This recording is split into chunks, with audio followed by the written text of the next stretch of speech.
Hello there, and welcome to Drift to the Stars. I'm so glad you found your way here tonight. Wherever you are right now, tucked under a blanket, stretched out in the dark, eyes already heavy, you chose to be here, and that matters. This is a place without urgency. There is nothing to solve tonight, nothing to remember in the morning if you don't want to. Only the quiet, and the sky, and a few gentle things worth knowing about both. And just before we begin, if these calm, curious explorations help you unwind, consider liking and subscribing to the channel. It helps others find their way here too, one sleepy soul at a time. Now, if you're ready, let's begin. There is something waiting in the sky that has no right to be as perfect as it is. The moon is a small, battered, ancient rock. The sun is a star so vast that 1,000,000 Earths could fit inside it. They have nothing obvious in common, not their size, not their age, not their nature. And yet, from where you are standing on this particular planet, they appear to be exactly the same size in the sky. Not almost the same, not close enough that you'd forgive the difference. Exactly the same. Hold that image for a moment. Imagine holding a coin at arm's length on a clear day. Done with the right coin, at the right distance. It covers the sun completely, edge to edge. Nothing spilling over, nothing left uncovered. The moon does this naturally, without adjustment, without error. It simply fits. The apparent size of the moon and the sun in Earth's sky is, as far as scientists can determine, a coincidence. There is no gravitational law that requires it, no planetary formula that predicts it. It simply happened this way, on this world, at this moment in time. And that one quiet accident is the reason total solar eclipses exist at all. The universe didn't plan this for you, but here you are anyway, on the one planet where it happens, looking up. Long before anyone understood what the moon was made of, it was already drifting. Every year, slowly, almost imperceptibly, the moon moves a little farther from Earth. Not dramatically, not in any way you would ever feel, but the distance grows, year by year, the way a boat drifts from a dock when no one is holding the rope. The moon is leaving. It is taking its time about it, but it is going. Picture a friend slowly walking away across a wide, quiet field. You can still see them clearly. You can still call out and have them hear you, but they are, undeniably, a little farther than they were. The moon moves away from Earth at roughly the rate your fingernails grow, about 1.5 inches per year. Patient, unhurried, entirely indifferent to the timing. This means that in the ancient past, the moon was closer, and total solar eclipses lasted longer. It means that in the distant future, hundreds of millions of years from now, the moon will be too small in the sky to cover the sun completely. The geometry will fail, the perfect fit will be gone. But right now, at this precise moment in the life of the solar system, the moon is at exactly the right distance to make total eclipses possible. You were born into a window. A long one, yes, but a window nonetheless. That is not a small thing to carry quietly into sleep. Something changes in the air before you ever look up. People who have stood in the path of a total solar eclipse often say they felt it before they saw it.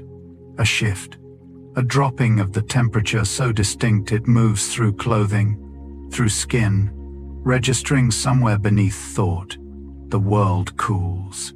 The light thins, and then, all at once, the afternoon becomes something it has never been before. During the minutes leading up to totality, the temperature can drop by 10 degrees or more. In some recorded eclipses, the drop has been even sharper. The cooling doesn't announce itself slowly the way an evening does, easing in over hours. It arrives with the shadow, sudden and clean, like stepping from sunlight into the shade of something enormous. Imagine setting down a warm cup of tea, and finding, when you reach for it again, that it has already grown cold. That is how fast the world changes when the sun's light is taken away. The air pressure shifts too. Animals feel it. Plants respond to it. The whole living system of the surface recalibrates in minutes, following light the way it has always followed light, without being asked. And when the sun returns, when the shadow passes and the warmth comes flooding back, the air warms again. Not slowly, but in a rush, like opening a door. Your body, if you had been there, would have known the difference before your eyes did. It already knows more about the sky than you realize. Before telescopes, before mathematics as we know it, before any of the instruments that now fill observatories around the world, there were people watching. Imagine a room lit by oil lamps, a clay tablet on a low table, marked with careful wedge-shaped impressions, a scribe working by the count of days, the record of moons, the patient accumulation of cycles, noted and renoted across generations. This is not legend. This is the actual practice of ancient Babylonian astronomers who, over centuries of meticulous record-keeping, discovered that eclipses follow a pattern. They called the pattern the Saros, a cycle of approximately 18 years, 11 days.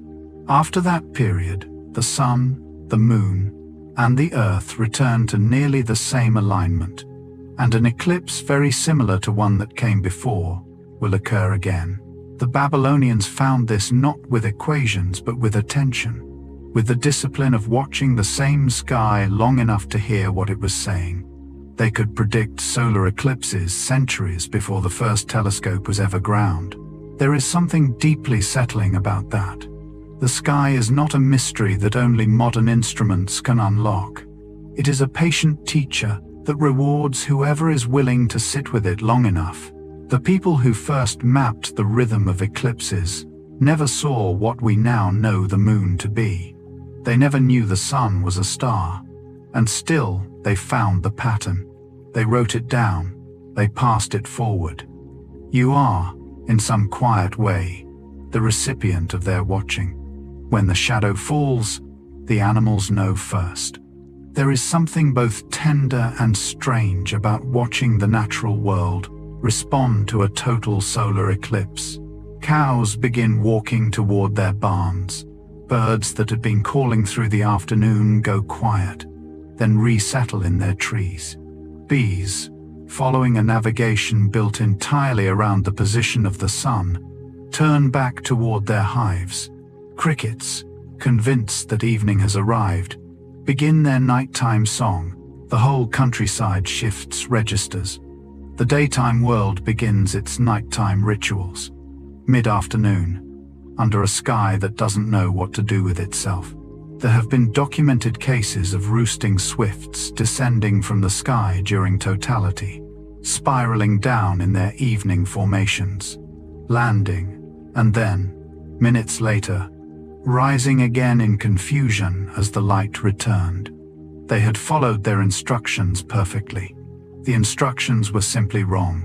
Scientists studying the 2017 total solar eclipse across the United States recorded dozens of species responding to the sudden dark. Orb-weaving spiders began constructing webs. Barn swallows stopped feeding. A colony of bats emerged from a cave and began hunting. All of them doing exactly what they were built to do. All of them responding to the oldest signal: there is light and dark, day and night. The rhythm the living world has followed for longer than any of these creatures' lineages have existed. The eclipse fooled them gently, and they recovered gently, and the world continued. As it does, as it always does. The shadow moves, but you would not know it by watching. From the ground, during a total solar eclipse, the darkness feels still. It feels like something has simply settled over the world and paused. The horizon glows in every direction. The temperature drops. The stars emerge. And the moon hangs there, black and steady, holding its place in front of the sun as though it has been there always and will stay forever. But from above, from a satellite looking down at the Earth's surface, the truth is something else entirely. The moon's shadow is racing. It crosses the surface of the Earth at somewhere between 1,000 and 5,000 miles per hour, depending on where the eclipse falls and the angle of the sun. Near the equator, where the Earth's surface meets the shadow more directly, it moves faster than most aircraft ever fly. At higher latitudes, the geometry of the curve slows it, but it is never still. Picture a dark coin sliding across a lit tabletop fast enough that you can track its path, but not quite fast enough to follow its leading edge. That dark coin is the umbra. That tabletop is the Earth. And the corridor it draws, the path of totality, is usually only 100 miles or so wide, a narrow stripe of true darkness, moving across oceans and mountains and fields in a matter of hours, touching each place for only a few minutes before moving on. The stillness you feel during totality is real, but the shadow never stops. It is only passing through. In the minutes of totality, the daytime sky fills with stars. This sounds like something from a dream, standing outside in the middle of the afternoon and watching stars appear overhead. But it happens. The light that normally drowns them out is gone, and the sky, darker now than it ever gets at dusk, reveals what was always there. Planets, too. Venus and Jupiter and Mercury have all been reported glowing clearly during total eclipses, visible without any instrument, visible with just the patience to look up. There is something about seeing stars in the daytime that changes a person's sense of the sky. We tend to think of the stars as belonging to the night, arriving when the sun departs, departing when it returns. But they don't. They stay. The sun simply makes them invisible, the way a bright lamp in a room hides the view through a window. During totality, the lamp goes out for a moment, and the window opens. Ancient astronomers used total eclipses to study stars that were normally impossible to observe close to the sun, stars that only became visible when the sun's glare was briefly removed. Some of the most careful eclipse observers of the 19th century were there not for the sun at all, but for the stars that the eclipse uncovered. The sky is always full. We only sometimes get to see it. Right now, on the other side of the Earth, the stars are out. The same stars, always there, always burning quietly, whether or not the light allows you to see them. They are not waiting. They have never waited. They simply continue. The word for the darkest part of the moon's shadow is umbra. It comes from Latin, meaning shade or shadow, and to stand inside it, truly inside it, in the narrow corridor of totality, is to stand in a quality of dark that has no equivalent in ordinary life. It is not the dark of a power outage, which is flat and domestic and slightly alarming. It is not the dark of a cloudy night, which is soft and familiar and smells like weather. The umbral dark is something colder and more precise. It falls sharply. It has edges. The world around you, the fields, the buildings, the faces of people nearby, takes on the look of an old photograph. Everything visible, but everything muted. Imagine standing in a doorway. On one side, the ordinary afternoon. On the other side, this, a room that is not quite night, not quite day, lit by a sky that is doing something it almost never does.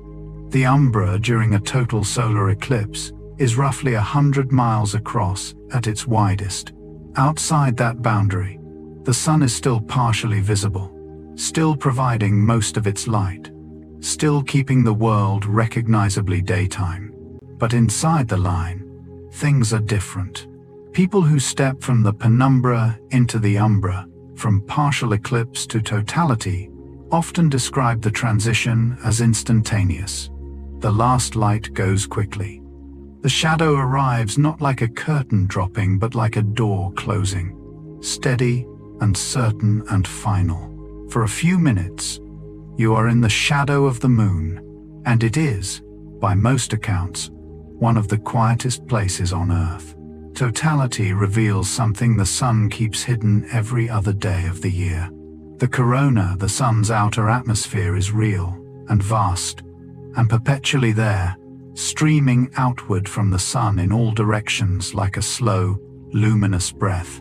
But in ordinary daylight, the sun's surface is so bright that the corona is simply invisible.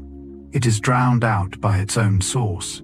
You cannot see the sun's halo when the sun is blazing. But during the 2 or 3 minutes of totality, the moon covers the bright disk entirely, and the corona emerges silver, structured, flowing, extending outward in streamers and plumes that sometimes reach several times the diameter of the sun itself.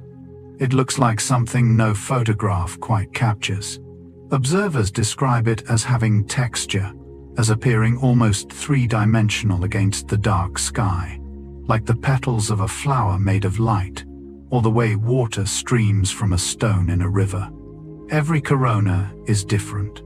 The shape depends on where the sun is in its 11-year activity cycle, and no two eclipses have revealed exactly the same one. It is the sun's face, seen as it truly is, revealed only in darkness. Scientists have dedicated careers to studying those few minutes of visible corona, the temperature, the magnetic structure, the way energy moves through it. And for all of that study, the corona still holds genuine mystery. It is, right now, millions of degrees hotter than the sun's surface below it. Why, exactly, is still not fully understood.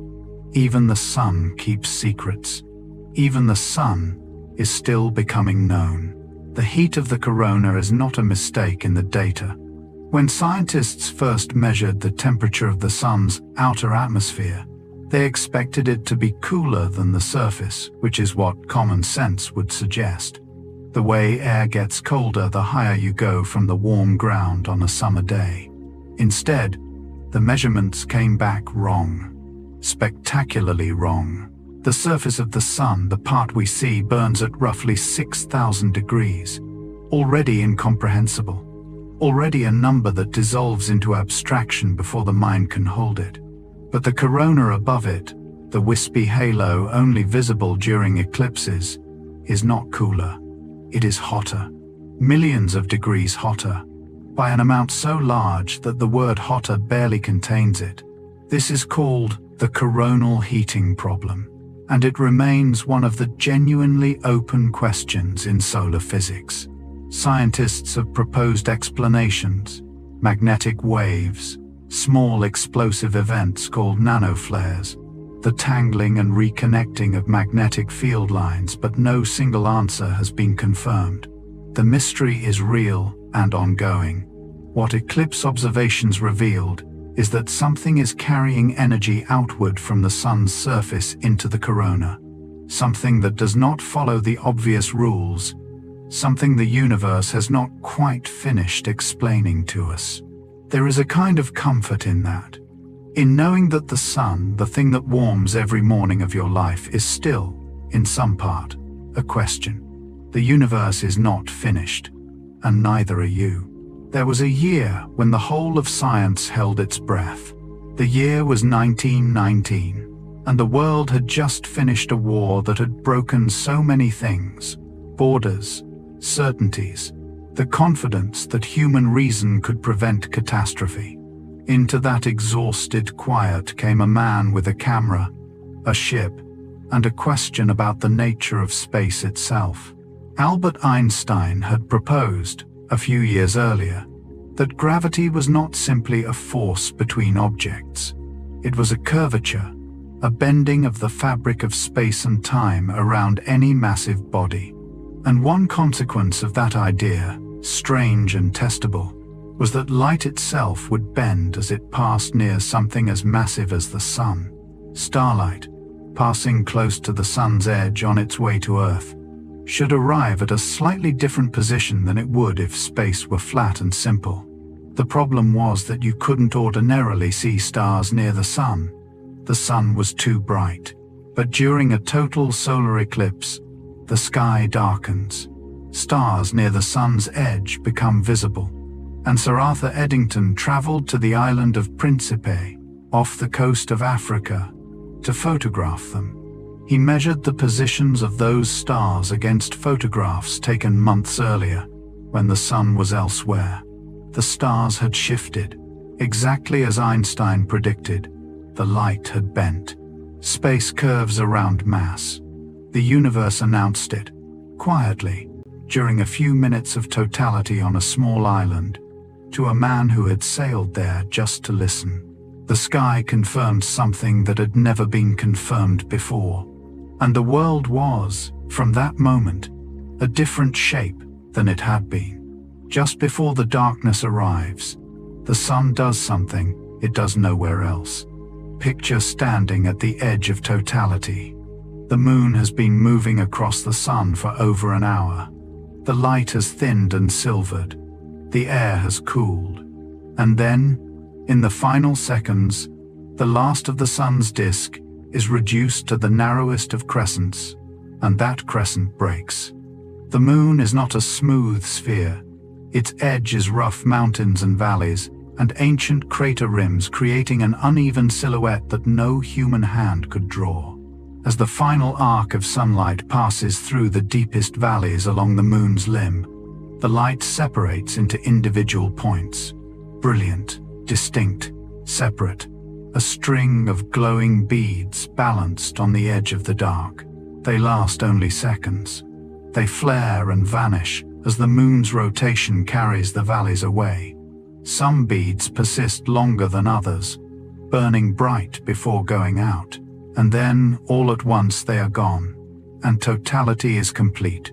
These are Bailey's beads, and they were described and named by Francis Baily, an English astronomer, after the annular eclipse of 1836. He had watched carefully.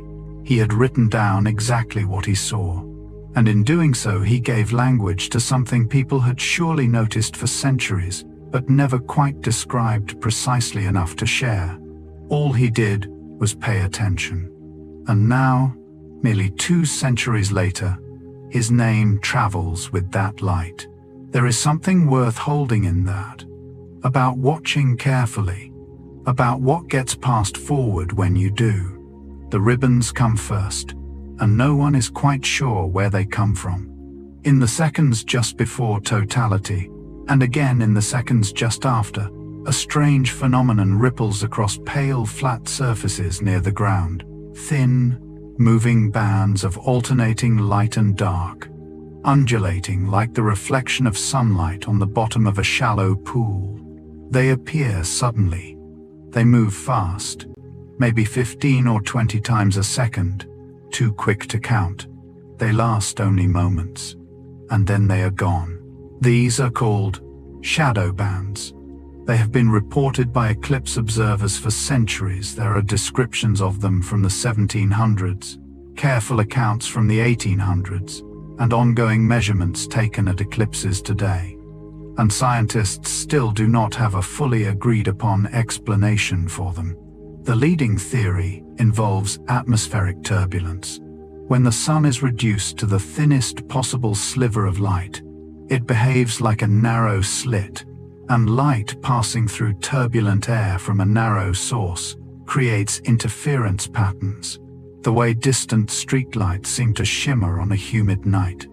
But the details of why shadow bands appear at some eclipses and not others, why they're stronger on some surfaces than others, remain genuinely uncertain. Lay a white bedsheet on the ground before totality. You may see them, or you may not. The atmosphere decides. There is a small, settling pleasure in the fact that even the most observed, most studied, most predicted event in astronomy still has a moment that surprises the scientists. A moment that the instruments don't fully explain. A moment that belongs, still, a little to wonder. Every eclipse leaves a corridor. The path of totality is not a point, it is a moving stripe, drawn across the Earth's surface as the moon's shadow travels. This path is usually somewhere between 60 and 160 miles wide, determined by the geometry of the eclipse, how close the moon is to Earth on that particular day, the angle of the sun, the curve of the planet beneath. Within that corridor, the full experience of totality unfolds. Outside of it, even just a mile outside, the sun never fully disappears. The light dims noticeably. The temperature drops a little. But the corona doesn't emerge. The stars don't appear. And the particular quality of shadow that people travel continents to find remains just out of reach. A mile, sometimes less. Imagine two people standing a mile apart in an open field. One of them watches the stars appear at noon. The other watches the light get a little strange and then return to normal. Same sky, same eclipse, different experience entirely. The path of totality has crossed rice paddies and mountain ranges and the middle of the Pacific Ocean. It has moved through capital cities and through places where no road reaches. It has traveled over battlefields, over sacred ground, over the kind of quiet farmland where nothing much has ever been recorded as happening. Every one of those places received the same darkness. Every one of them was, for a few minutes, in the shadow of the moon. The shadow doesn't choose. It just moves. And wherever it lands, something is briefly, quietly changed. The eclipse that comes after is almost the same as the eclipse that came before. 18 years, 11 days, 8 hours. That is the length of one Saros cycle, the period after which the sun, the moon, and the earth return to nearly identical positions relative to one another. When they do, an eclipse occurs that is remarkably similar to the one that closed the previous cycle. Similar path, similar duration, similar corona, given that the sun's activity cycle is also close to repeating. The Babylonians found this pattern through observation alone. Modern astronomers have traced Saros series back thousands of years and projected them forward thousands more. Each series contains roughly 70 eclipses and lasts over a millennium. Think of it as a family of eclipses, each one the descendant of the last, resembling its ancestor, carrying forward the same geometry through time. When you watch a total solar eclipse, you are watching something that last happened in nearly this same form 18 years before you were born, or 18 years before that, or 18 years before that, stretching back further than any living memory. And the one you watch will happen again, 18 years from now, for whoever is there to see it.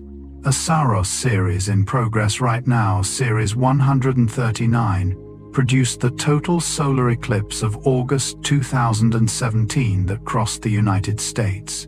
It will produce the eclipse of August 2035, and the one after that, in 2053.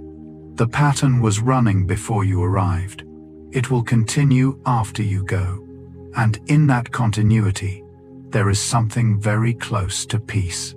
Any given place on Earth might wait centuries for the moon's shadow to return. This is the other side of the Saros. Eclipses happen somewhere on Earth every 18 months or so, frequently enough that dedicated eclipse chasers can follow them across the globe, one after another, collecting totalities like quiet treasures. But for any single point on the surface, your city, your street, the field outside your window, a total solar eclipse is a rare visitor. The average interval between total solar eclipses, visible from a single location, is roughly 375 years. Centuries of ordinary sky, centuries of mornings and storms and seasons, And then, in an afternoon that looks like any other, until suddenly it doesn't, the shadow arrives. There are people alive right now who were born in towns that have not seen totality in recorded history. There are children who will see it arrive in their lifetime, and grandchildren who might have to wait for the next one.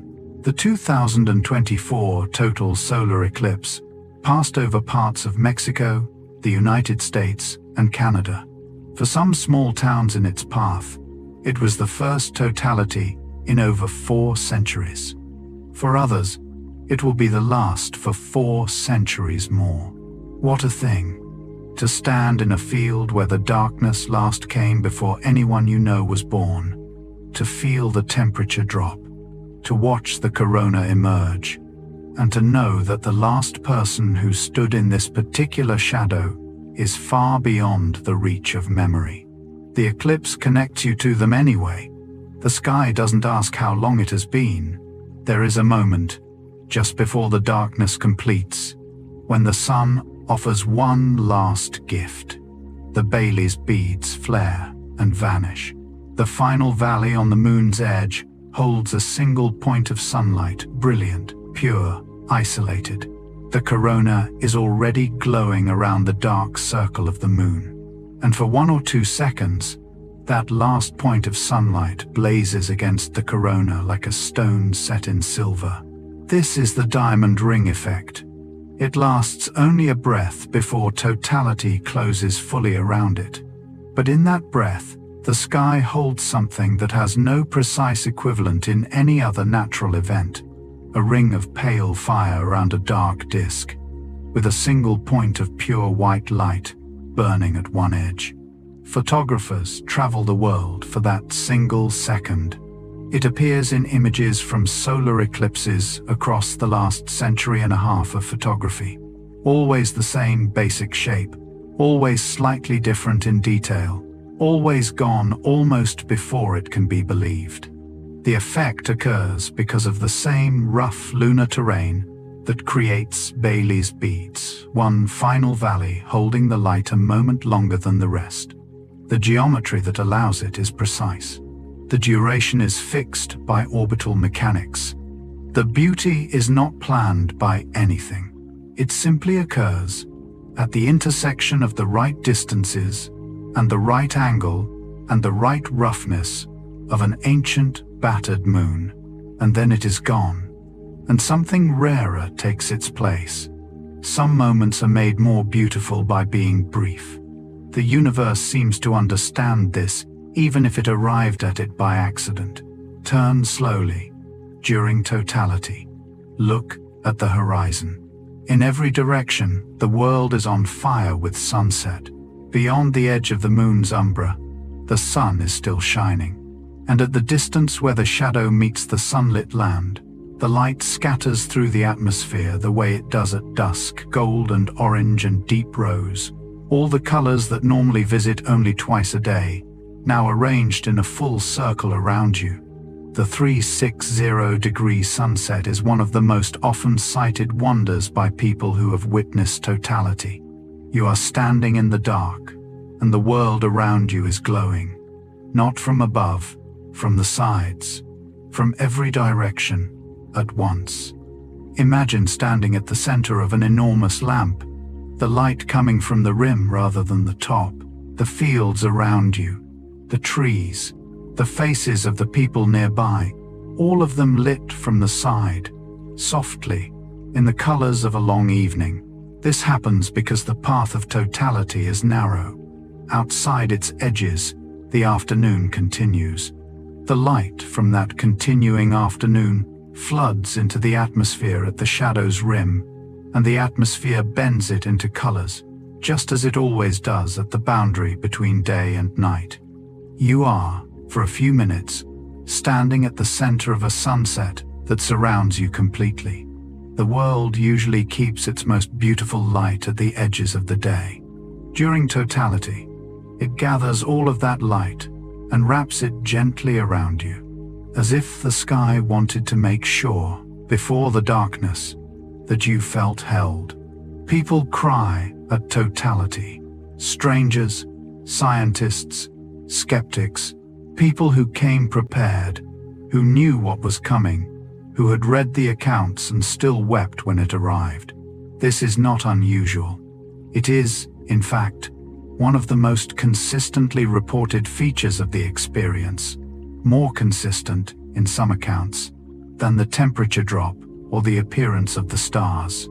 Something about the sudden arrival of totality moves people in a way they did not anticipate and cannot always explain afterward.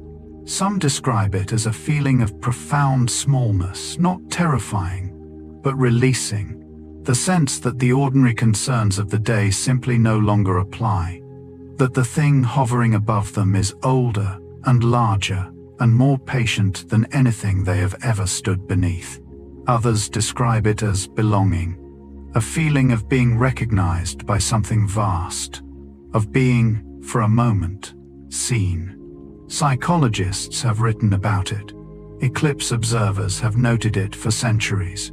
There are accounts from the 1800s of grown men removing their hats and standing in silence, tears on their faces, looking up. The emotion is real. It comes from something real, the rarity of the event, the physical strangeness of the light, the sound of thousands of people going quiet all at once.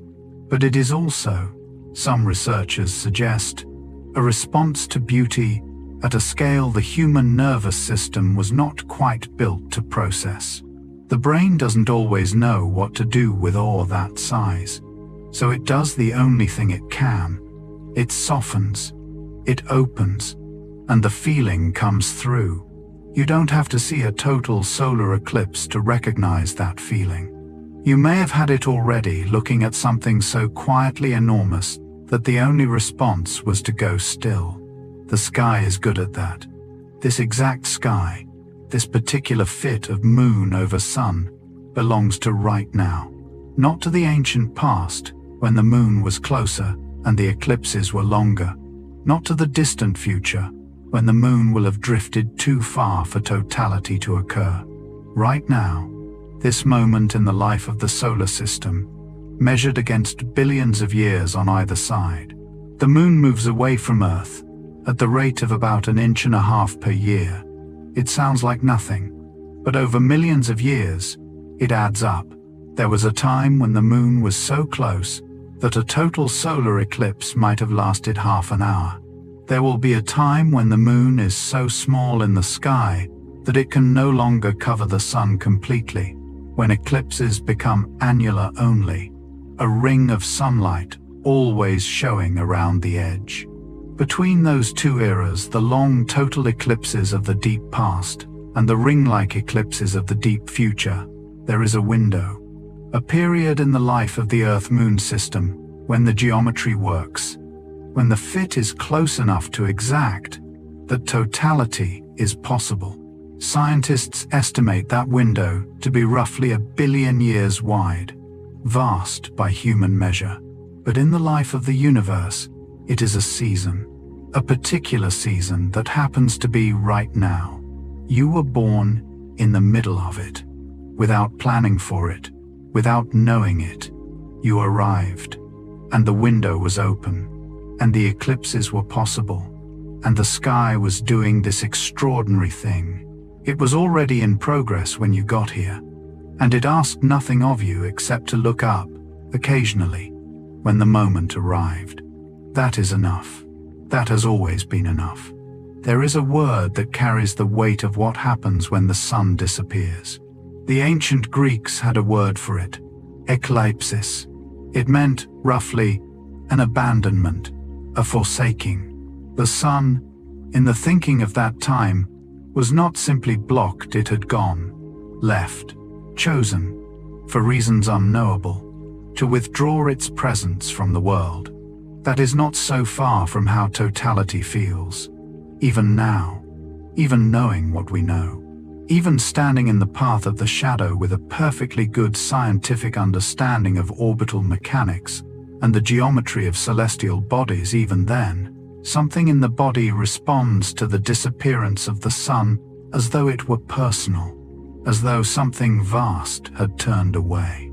The word eclipse carried that feeling for centuries before it became a technical term. It was not originally a description of geometry. It was a description of loss, of the particular quality of a world from which something warm and necessary had, for a moment, been withheld. And perhaps the Greeks were not entirely wrong. The sun does, in a sense, abandon the surface during totality. Its warmth withdraws, its light retreats. The photons that would have landed on your skin in that moment land somewhere else instead, scattered by shadow. For a few minutes, you are in a place the sun has temporarily left. And when it returns, as it always returns, the word for what you feel is not quite the opposite of eclipse. There is no word for the particular relief of the sun coming back. Perhaps because it has always come back. Perhaps because we have, somewhere beneath language, always known it would. The abandonment was never real. Only the feeling of it was. In ancient China, the sky was a book that only certain people were allowed to read. Court astronomers held one of the most consequential positions in the imperial government, not because of military strategy or economic counsel, but because the behavior of the heavens was believed to reflect the virtue of the emperor. An eclipse, sudden and darkening, was not merely an astronomical event. It was a message, a sign that the balance between heaven and earth had been disturbed, that something in the order of the world required attention and repair. And so when an eclipse arrived unexpectedly, when the astronomers had failed to predict it, failed to warn the court, failed to allow for the proper rituals of response, the consequences could be severe. The legend most often told involves two astronomers named Hesai and Ho, who allegedly failed to predict an eclipse and were executed for the oversight. Historians debate whether the story is literally true, but it illuminates something real about how seriously the sky was taken. The drums that were beaten during eclipses, the noise, the shouting, the organized effort to frighten away whatever was devouring the sun were not primitive superstition. They were a form of participation, a way of doing something when the sky was doing something alarming, a way of not simply standing still in the dark. And every time the sun returned, the drums had worked. That is how it must have seemed. There is something gentle in that, if you hold it carefully. The impulse to respond to darkness with sound, with effort, with the refusal to be passive, that is not so different from what humans still do when the light seems to be fading. We make noise. We keep watch. We wait for morning. From far enough away, the shadow of the moon looks almost tender. Astronauts aboard the International Space Station have photographed total solar eclipses from orbit looking down at Earth rather than up at the sky. From that height, the moon's umbra appears as a dark oval, roughly circular, moving steadily across the luminous curve of the planet below. It does not look threatening from up there. It looks considered, small, even, against the enormous blue and white of the Earth's surface. A bruise, some astronauts have said. A smudge, a thumbprint pressed gently against the planet. The shadow takes only minutes to cross a continent. From space, you can watch it arrive at a coastline, move inland across mountains and plains, and slide off the far edge into the ocean, the whole transit visible, the whole geometry legible, in a way that is simply impossible from the ground. From the ground, you are inside the event. From space, you are watching it happen to someone else. Both perspectives are true. Both reveal something the other cannot show. The people inside the shadow feel the temperature drop and the silence and the sudden stars. The astronaut above sees a small dark circle moving quietly across a planet that is mostly lit, mostly warm, mostly continuing with its day. The shadow is real and large to those inside it. From far enough away, it is a small thing passing briefly over a bright world. Both of those things are also true of most of the difficulties that find us in the ordinary dark. The universe offers this gift briefly and keeps very precise accounts.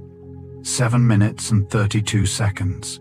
That is the theoretical maximum duration of totality for a total solar eclipse, the longest any location on Earth's surface can remain in the Moon's umbra. It is a hard ceiling set by orbital mechanics, by the maximum apparent size the Moon can reach when it is at its closest point to Earth, by the geometry of the shadow cone and the curve of the planet. In practice, most totalities last between 2 and 5 minutes. Some are less than a minute. The record holder eclipses, those rare events where all the conditions align for maximum duration, approach but do not exceed that 7.5-minute ceiling. 7 minutes, the time it takes to make a cup of tea, or to walk slowly around a city block, or to read a short poem twice and sit quietly with it afterward. Eclipse chasers who have stood in the path of a long totality sometimes describe the experience as paradoxical. The longer it lasts, the more time seems to do something strange. A 4-minute totality passes in what feels like 40 seconds. A 7-minute totality passes in what feels like both a breath and a lifetime simultaneously. Time, during totality, stops following its usual rules. Scientists have not studied this formally, but the reports are consistent enough, from enough different people, across enough different eclipses, to suggest that something real happens to the human perception of duration when the sun disappears. The universe gives you 7 minutes and 32 seconds at most, and then, with great patience and precision, it takes them back. Whatever you do with them is yours. Even the air presses differently when the shadow arrives. The change is subtle, far too small to feel with the skin, far too brief to register as anything more than a vague alteration in the quality of the atmosphere. But the instruments notice. Barometers placed in the path of totality have recorded a measurable drop in air pressure as the eclipse progresses, reaching its minimum near totality and then recovering as the sun returns. The effect is called the eclipse cyclone, though cyclone is perhaps too dramatic a word for something so gentle. It is more like a shallow breath the atmosphere takes when the sun withdraws. The heating that normally drives the circulation of air near the surface decreases rapidly. The convection that sustains pressure patterns weakens, and the air, responding to the sudden absence of solar energy, settles slightly. The drop is real enough that modern sensitive instruments can trace it precisely, measuring the fingerprint of the eclipse in the atmosphere, the way a doctor might read a change in a patient's breathing. The atmosphere is listening to the sun. It is always listening, always adjusting, always redistributing the energy the sun provides with extraordinary sensitivity. We tend to think of the air as passive, something we move through, something the weather happens in. But it is a living system, in constant dialogue with the light. When the light changes, even for minutes, the dialogue changes too. Right now, as you rest, the air outside is doing this adjusting, circulating, responding to the sun on the other side of the world, quietly, without being asked. The atmosphere keeps watch even while everything else sleeps. Some flowers do not wait for evening to decide. Among the more quietly astonishing observations made during solar eclipses is this one. Certain flowers close during totality. Not all flowers, not in every recorded eclipse, but enough, and consistently enough, that botanists have documented it across multiple events. Daisy family flowers are among the most responsive, their petals folding inward as the light fails, following the same trigger that closes them at dusk. Some water-dwelling plants have been noted pulling their leaves toward the surface as the temperature drops and the light dims. certain flowering plants that track the sun during the day, a behavior called heliotropism, have been observed turning their faces in confusion, searching for a sun that has temporarily moved behind the moon. The plant does not know what an eclipse is. It knows light and the absence of light. It knows warmth and the withdrawal of warmth. And it responds to those signals with the same fidelity it has shown for millions of years, across millions of days, that did not include an eclipse, because the signal is the same. The flower closes. It is doing exactly what it was built to do. And then, minutes later, the light returns faster than any dusk has ever ended, and the petals open again. Confused, perhaps, in whatever way a flower can be confused, but open. There is something worth resting in there. The idea that the living world responds to darkness by gently closing, by going inward, by protecting what is tender until the light is certain again. You are allowed to do the same. Some people spend their whole lives following the shadow. They are called eclipse chasers, or umbrophiles, a word that means, essentially, shadow lovers.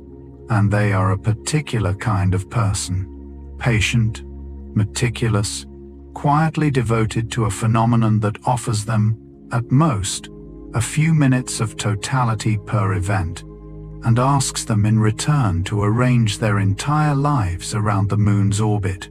They book flights to remote locations years in advance. They study weather patterns across entire continents to find the corridor most likely to be cloud-free. They carry specialized cameras, spectrographs, timing equipment. They wake at 4 in the morning to set up on hilltops in countries they have never visited before. And when the shadow arrives, when the temperature drops, and the stars appear, and the corona blazes into view, some of them stop using their equipment entirely and simply look, because the instruments, they say, are for later. The moment is only now.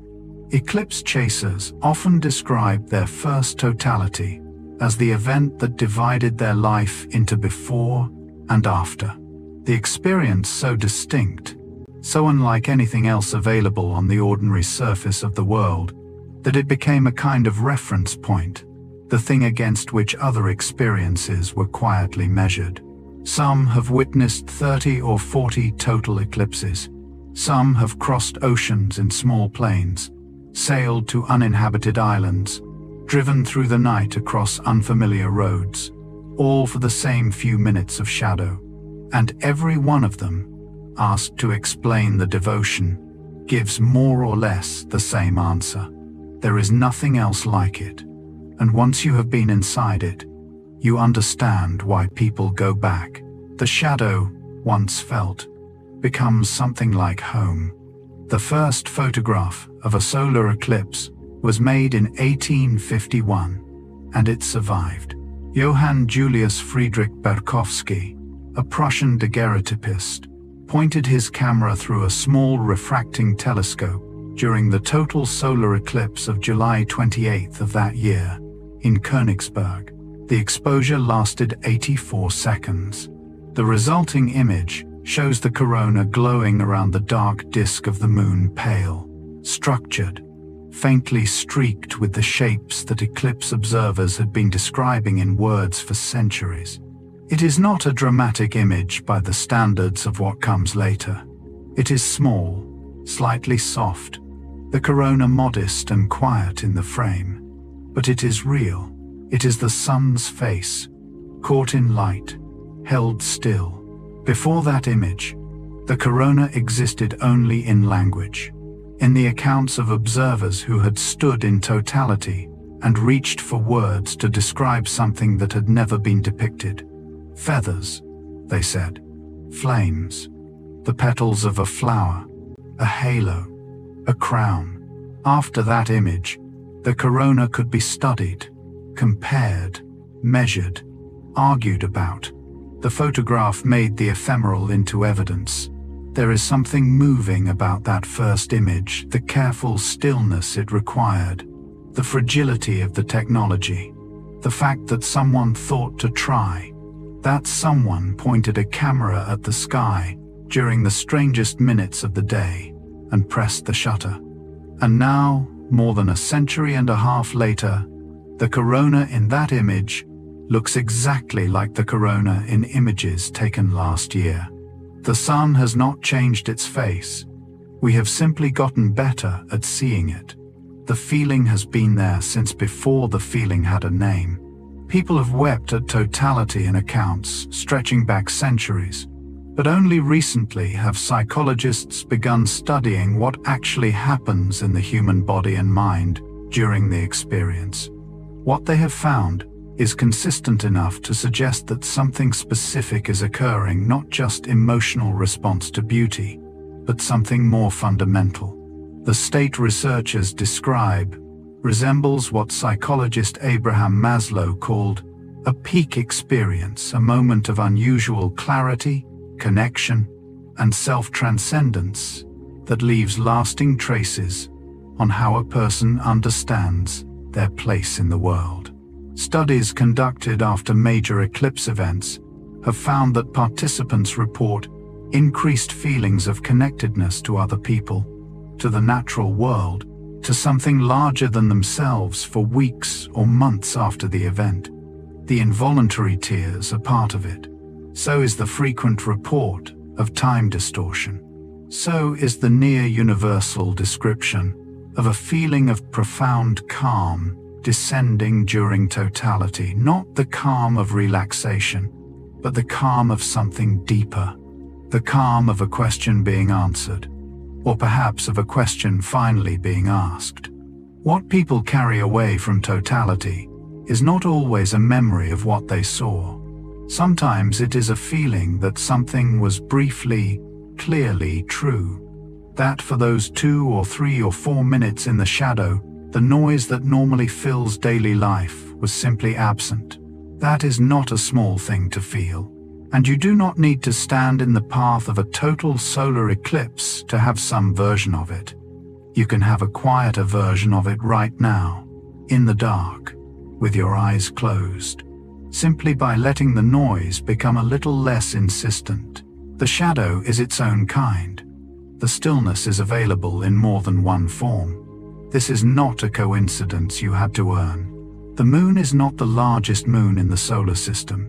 It is not the most geologically active, not the most visually striking from space, not the closest moon to its planet by ratio. It is the 5th largest, in absolute terms smaller than several moons orbiting Jupiter and Saturn, smaller than Titan, smaller than Ganymede, but it sits at a distance from Earth that makes it appear, from the surface, almost exactly the same angular size as the Sun, not slightly smaller, which would make it an annular eclipse only, not slightly larger, which would block the corona and reduce the event to an ordinary darkness. Exactly the same size, within a margin so small that the differences in the moon's elliptical orbit, its closest and farthest points, tip the result either way, depending on the month. Scientists are clear that this is not the result of any physical law. There is no gravitational principle that determines a moon must appear the same size as its star. Other moons, around other planets, do not produce this effect. Mars, Jupiter, Saturn, none of their moons perform this particular celestial coincidence. Only Earth's moon, only from Earth's surface, only during this window of time before the moon drifts far enough away to change the geometry. You did not choose this planet. You did not arrange the moon's distance. You did not negotiate the size of the sun. You simply arrived, and all of it was already in place. The universe had been arranging this particular view for billions of years before you needed it, and it will keep it a little longer for whoever comes after. Imagine the sun setting sideways. At the North Pole, the sun does not rise and set the way it does for most of the world. It circles. In summer, it spirals slowly around the horizon, never climbing high into the sky. never dropping below it, just tracing a long, flat loop around the edge of the world. And so a solar eclipse seen from the pole would not arrive from above. It would come from the side. The moon would move across a sun that was already hugging the horizon. The shadow would fall at a low, raking angle across the ice. The corona, if totality occurred, would glow horizontally, a sideways crown above a sideways star, reflected in the flat white surface below. No human has ever stood at the geographic North Pole during a total solar eclipse and witnessed this. The geometry that would create it is rare, and the logistics of reaching that place at the right moment are formidable. But the event itself has occurred, unseen, above the ice.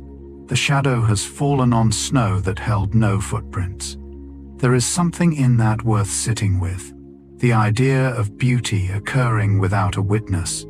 The corona blazing above the polar ice, the temperature dropping over a landscape that was already cold beyond description, the stars emerging into a sky that was already full of them at certain times of year, all of it happening precisely and completely, with no one there to feel it. The universe does not perform for an audience. It simply continues. And knowing the sky goes on being extraordinary whether or not anyone is looking is, somehow, one of the most restful things there is. The beauty does not need you to see it to be real, but it is also always there, waiting, whenever you are ready to look. The shadow has its own speed depending on where it lands. This is one of those facts that sounds wrong at first, the way certain true things do. The moon's shadow moves at a constant speed through space. But the Earth beneath it is not flat, it is a sphere, rotating, tilted, presenting different angles to the approaching shadow depending on latitude.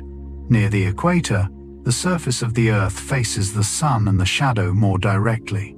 The shadow strikes closer to perpendicular, and so it covers ground quickly, racing across the landscape at speeds that can exceed 2,000 miles per hour. A speed so fast that if you could see the edge of the umbra approaching across a flat plain, it would be upon you before you had finished registering its arrival. But near the poles, the surface curves away from the shadow. The umbra strikes at a shallower angle, spread across a wider area of curved surface, slowing its apparent ground speed considerably. The same shadow, the same moon, the same orbital mechanics, but a gentler, slower arrival. The shadow adapts to what it finds. It moves faster over flat-facing ground and slower where the planet turns away. There is a quality to that worth noticing. The same event, experienced differently depending on where you stand. The same darkness, arriving at different speeds, staying for different durations, casting different qualities of light. Most things are like this, if you look at them carefully enough. The eclipse is the same. The experience is particular to the place. Where you are matters. Even in the path of something vast, at the very edge of the shadow, the sun begins to change before the darkness arrives.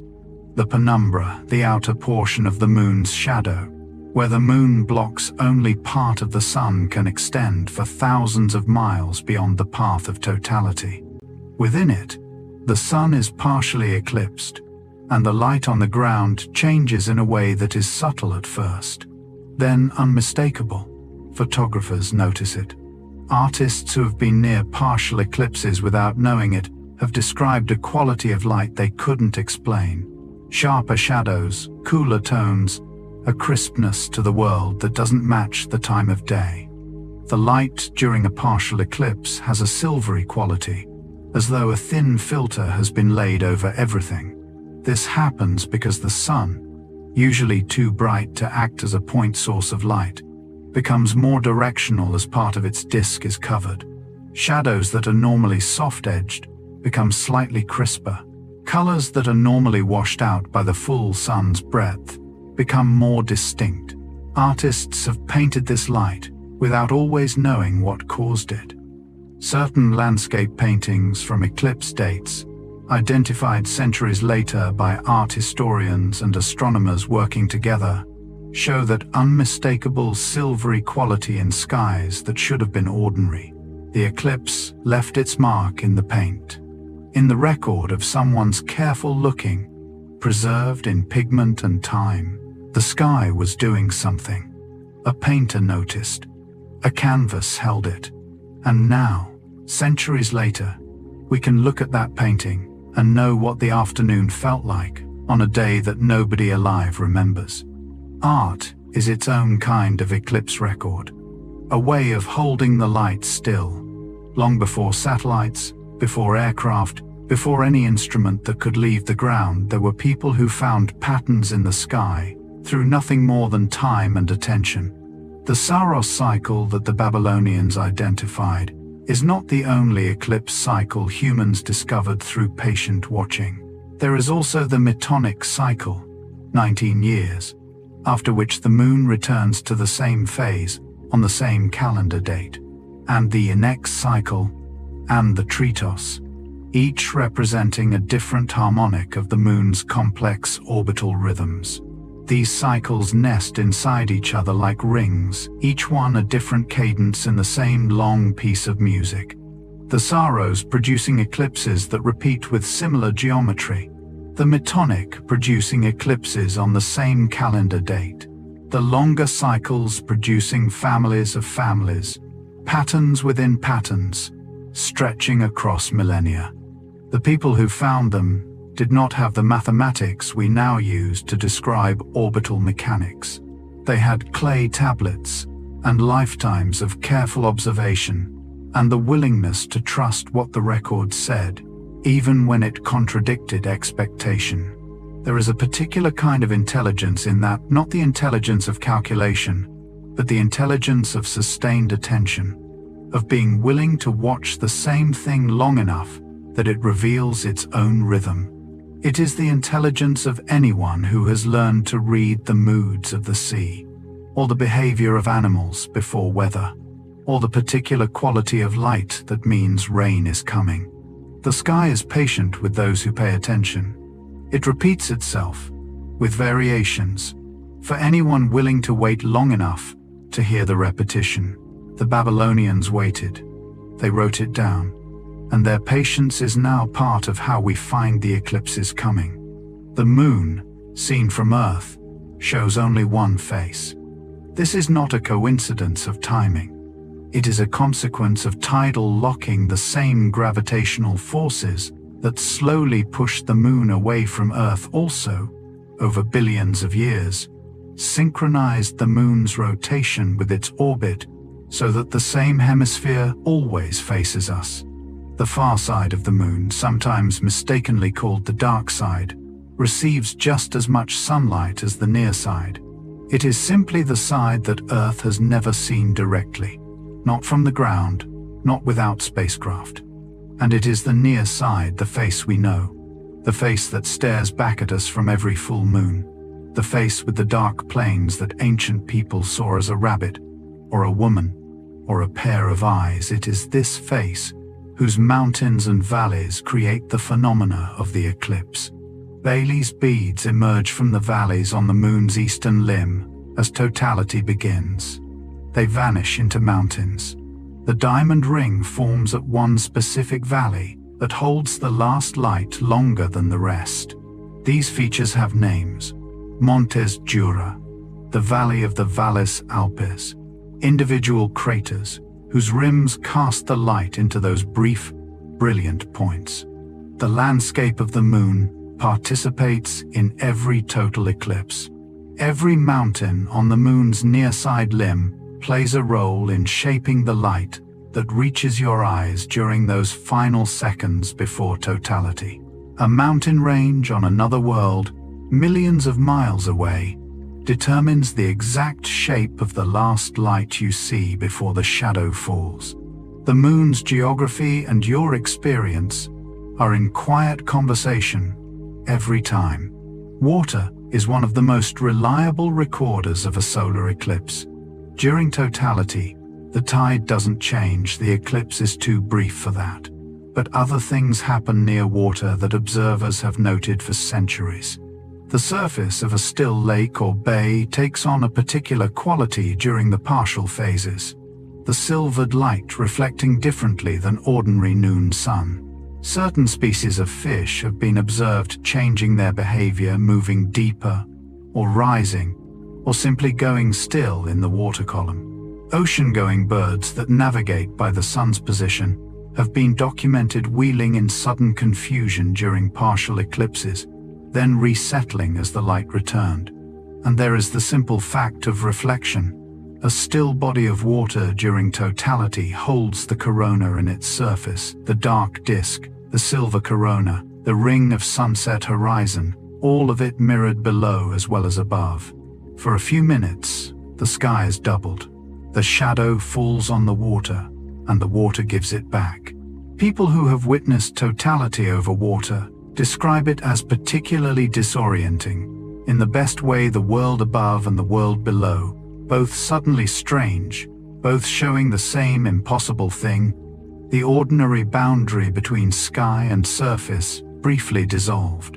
The astronomer, Maria Mitchell, one of the first professional women astronomers in the United States, made several eclipse expeditions and wrote with particular attention to the quality of light over water during the partial phases. She noticed what painters notice. The difference between ordinary light and eclipse light was visible, measurable, paintable. She was right. It is all of those things. And the water remembered, in its surface, long enough for anyone watching to see. The oldest words about solar eclipses are older than the alphabet. Cuneiform tablets from ancient Mesopotamia contain eclipse records dating back nearly 4,000 years. Oracle bones from ancient China carry inscriptions about eclipses that may predate those by centuries more. Petroglyphs, images carved into stone, have been found in locations around the world that some researchers believe depict solar eclipses, though the interpretation of images that old is always tentative.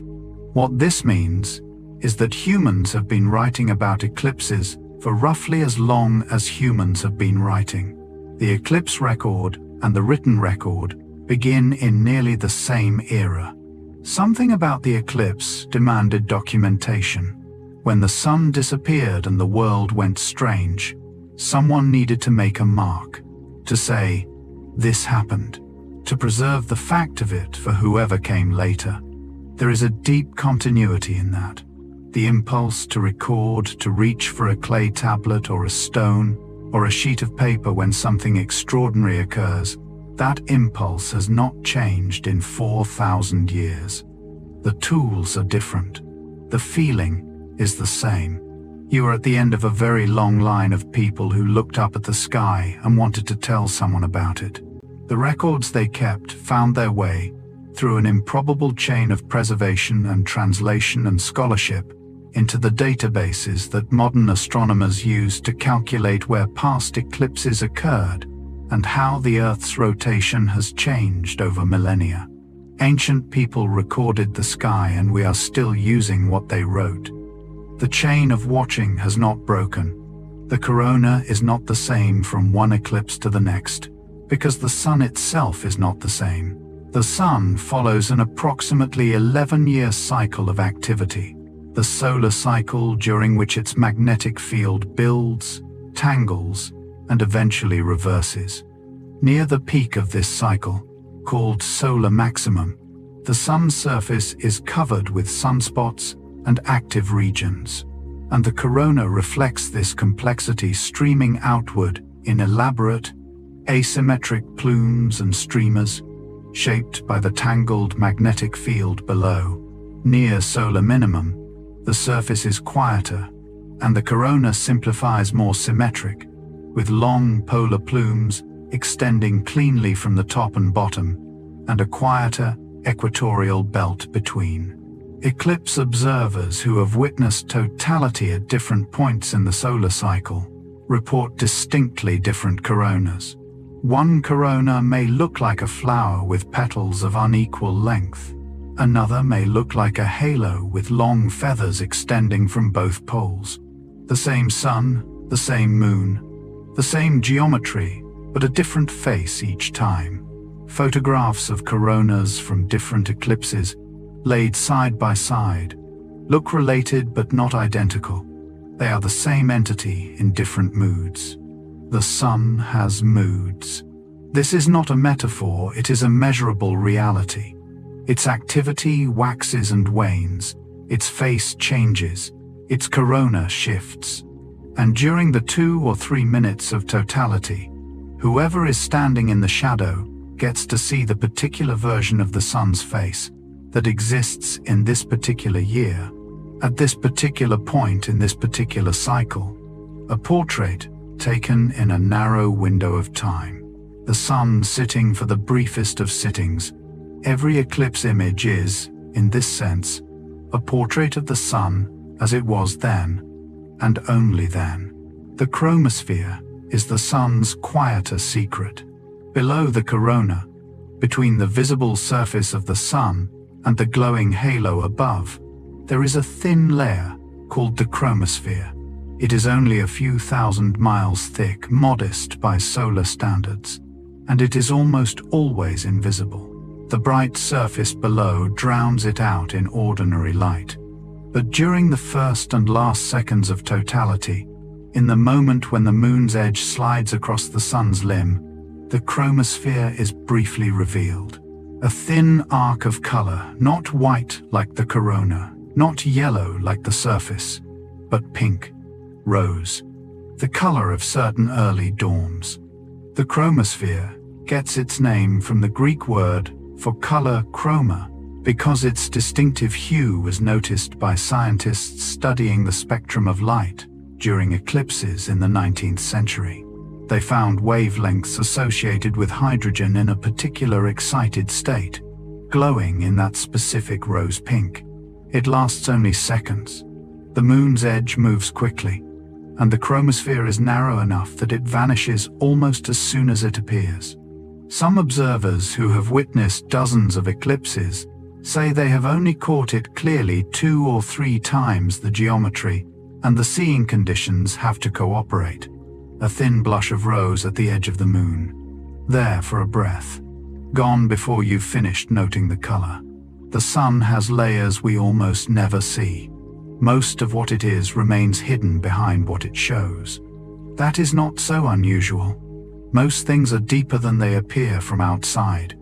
The chromosphere reminds you, in pink, for just a moment, before the corona takes over and the deeper dark begins. The sky has been keeping this record longer than any civilization has existed. Solar eclipse records in human writing extend back roughly 4,000 years. But eclipses themselves extend back to the formation of the moon, to the ancient, violent impact that tore a piece of the young Earth away and sent it into orbit, cooling slowly into the battered sphere we see today. For billions of years before any eye existed to watch, the moon's shadow has been falling on the Earth's surface, crossing oceans that had no name, passing over continents before they had achieved their current shape, cooling the air above forests of plants that have since turned to coal, above seas full of creatures that have since turned to stone. Every one of those eclipses was complete. The corona blazed. The temperature dropped. Bailey's beads formed and vanished. The shadow moved on, and no one saw any of it. Then, at some point recent in geological terms, ancient in human terms, something changed. Eyes opened, heads tilted back. The sky became something that was not just experienced but noticed, and the noticing has continued, in one form or another, ever since. You are part of that noticing. Simply by knowing what an eclipse is, simply by having the word, the concept, the rough understanding of what happens, and why you carry forward something that took billions of years and countless generations of careful looking to accumulate. The sky was keeping its record before there was anyone to read it. And then there was. The ionosphere listens to the sun more carefully than we do. High above the weather, above the clouds, above even the highest aircraft, roughly 50 to 600 miles up there, is a layer of the atmosphere where solar radiation has stripped electrons from gas molecules, creating a faintly electrified region that radio waves use as a mirror. Signal sent upward from a transmitter bounces off this layer and returns to Earth hundreds of miles away. This is how, before satellites, radio stations reached across continents and oceans. During a total solar eclipse, this mirror changes. The solar radiation that maintains the ionosphere withdraws with the sun. The layer thins and shifts. Signals that would normally bounce cleanly begin to scatter. Frequencies that are usually absorbed suddenly propagate. Stations from distant places, stations that under ordinary conditions would never reach a particular receiver, drift in unexpectedly, like voices from a room you didn't know was there. Amateur radio operators have tracked these changes for decades, timing them against the eclipse's progress, measuring the ionosphere's response, the way a doctor might listen to a patient's breathing shift under changing conditions. The atmosphere is not passive. It is in constant conversation with the sun, adjusting its electrical character in real time as the light changes. During totality, that conversation pauses. The ionosphere relaxes into a different state, quieter in some frequency ranges, stranger in others. And in that strangeness, distant voices arrive. There is something worth sitting with in that. The idea that when the usual signal fades, unexpected ones find a way through. That silence in one register creates space in another. Some of the most interesting things arrive in the quiet. A bird that navigates by the sun does not know what an eclipse is. It only knows the sun is gone. Migratory birds use a suite of navigational tools, magnetic fields, star patterns, landmarks, the position and movement of the sun. The sun, for many species, is the primary compass. They track its arc across the sky, adjusting their heading continuously based on where it is and where it should be. During a total solar eclipse, the sun disappears from that calculation entirely. For the bird, there is no explanation. The compass simply stops working. Observers at eclipse events have documented birds responding in ways that reveal this confusion. European starlings descending to roost during totality, then rising again in their murmurations as the light returned, resettling into the air with the particular buoyancy of creatures that have recovered from a momentary loss.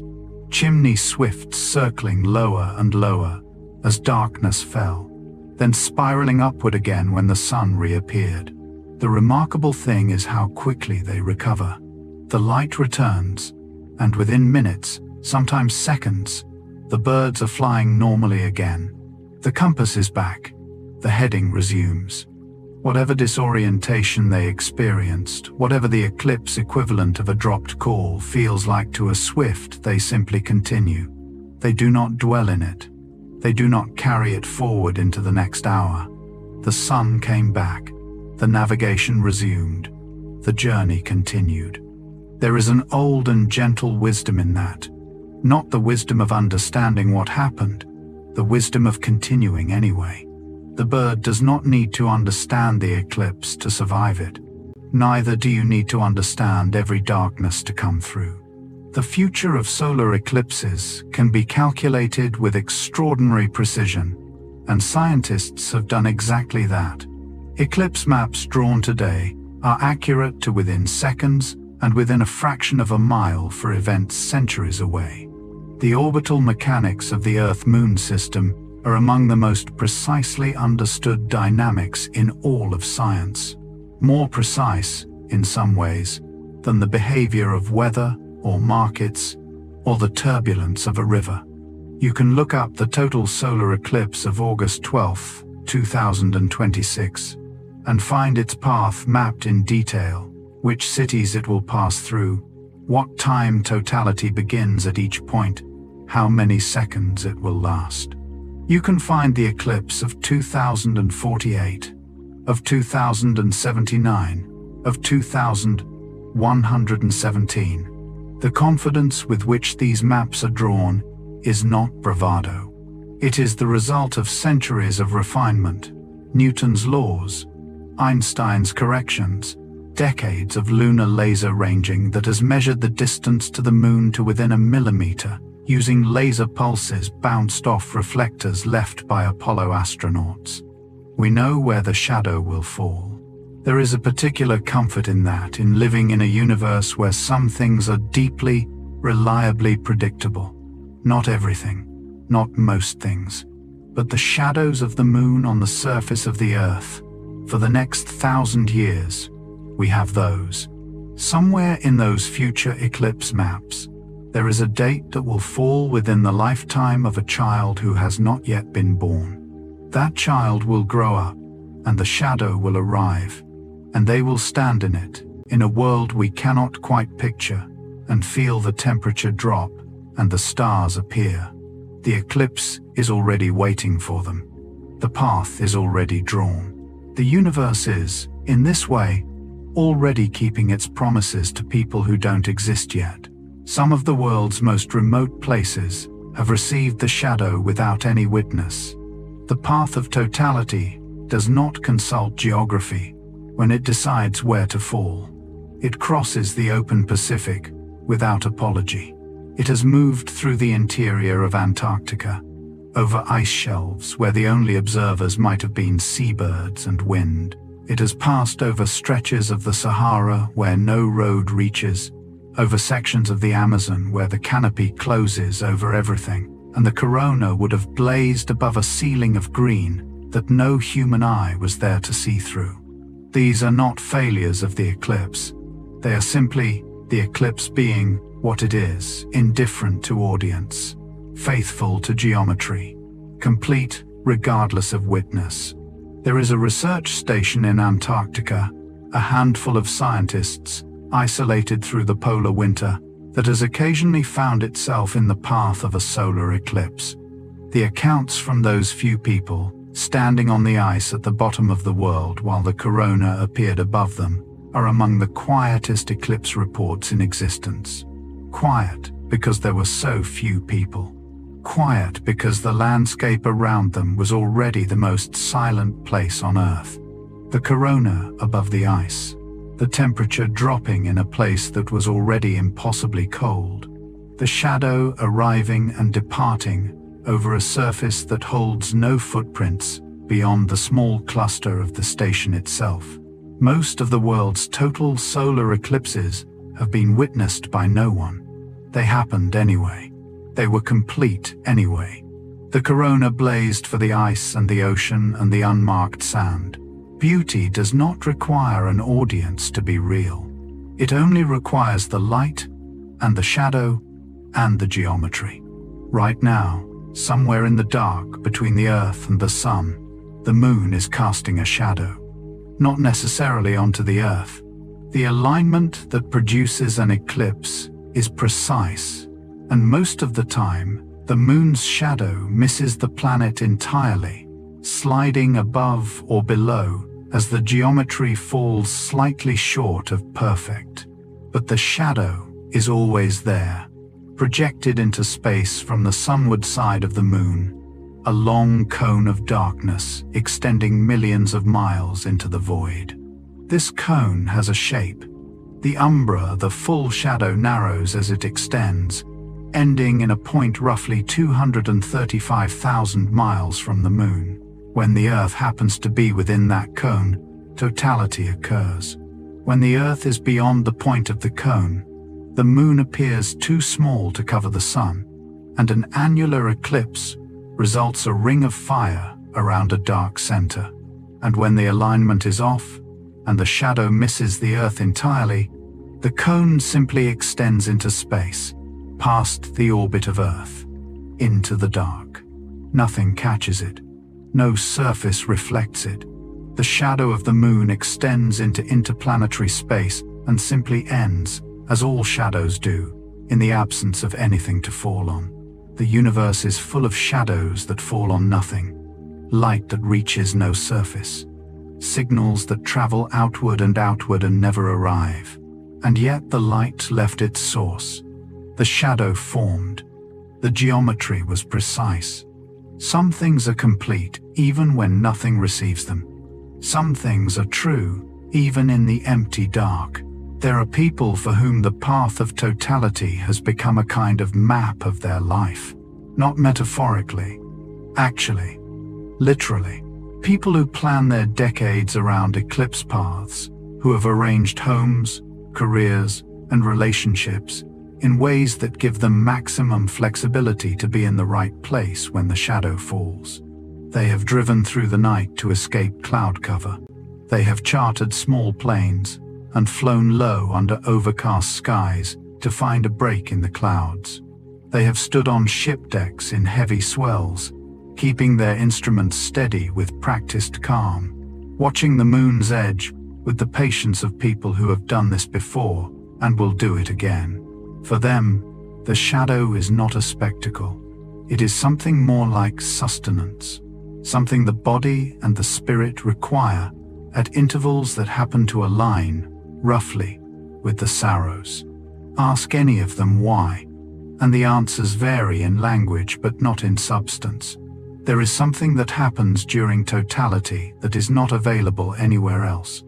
Not in music, not in wilderness, not in any other natural phenomenon they have encountered. Something that combines scale and stillness and the specific quality of that light in a way that nothing else does. They go back because what they found the first time was real, and they have not found it in equal measure elsewhere. This is not unusual behavior.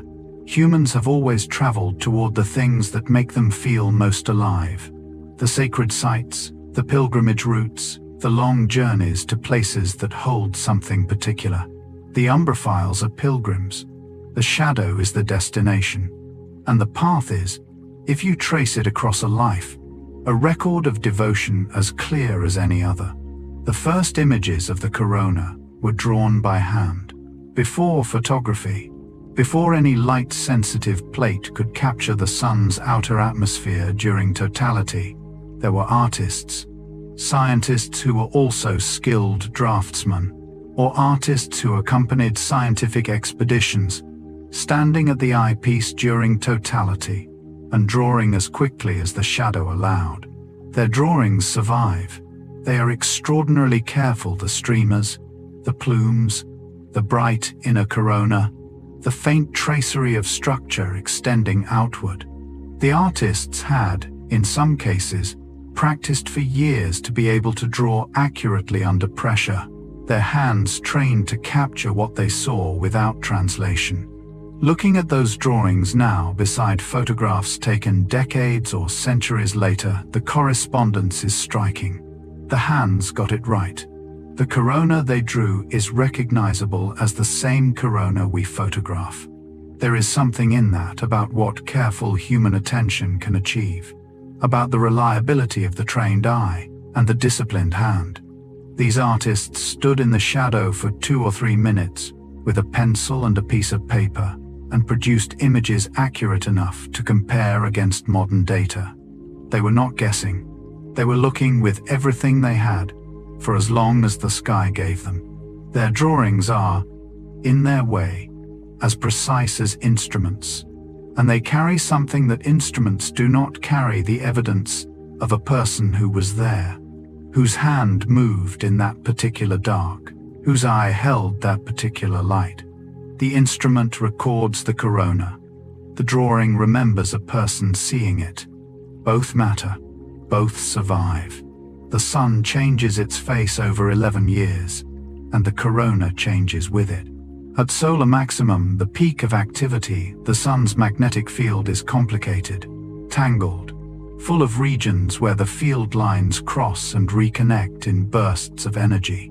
Sunspots dot the surface, solar flares erupt, and the corona, shaped by that magnetic complexity, blooms outward in asymmetric, elaborate streamers, long plumes extending from the equatorial regions, shorter ones erupting at odd angles, the whole structure busy and intricate.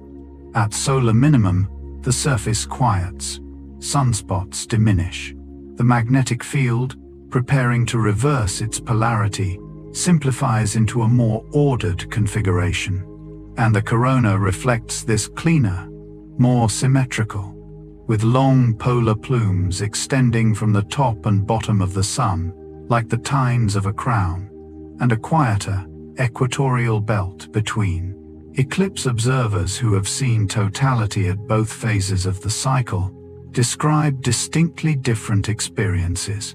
One corona feels elaborate, baroque, almost full of fine structure and competing streamers. The other feels serene, ordered, like the difference between a forest in full summer growth and the same forest in early spring before the leaves have returned. Same sun, same moon, same shadow, different face. The 11-year cycle means that if you witnessed a total solar eclipse this year and another in 11 years, you would see the sun at roughly the same point in its cycle, the same phase, the same general activity level, the corona in a similar mood. It would not be identical.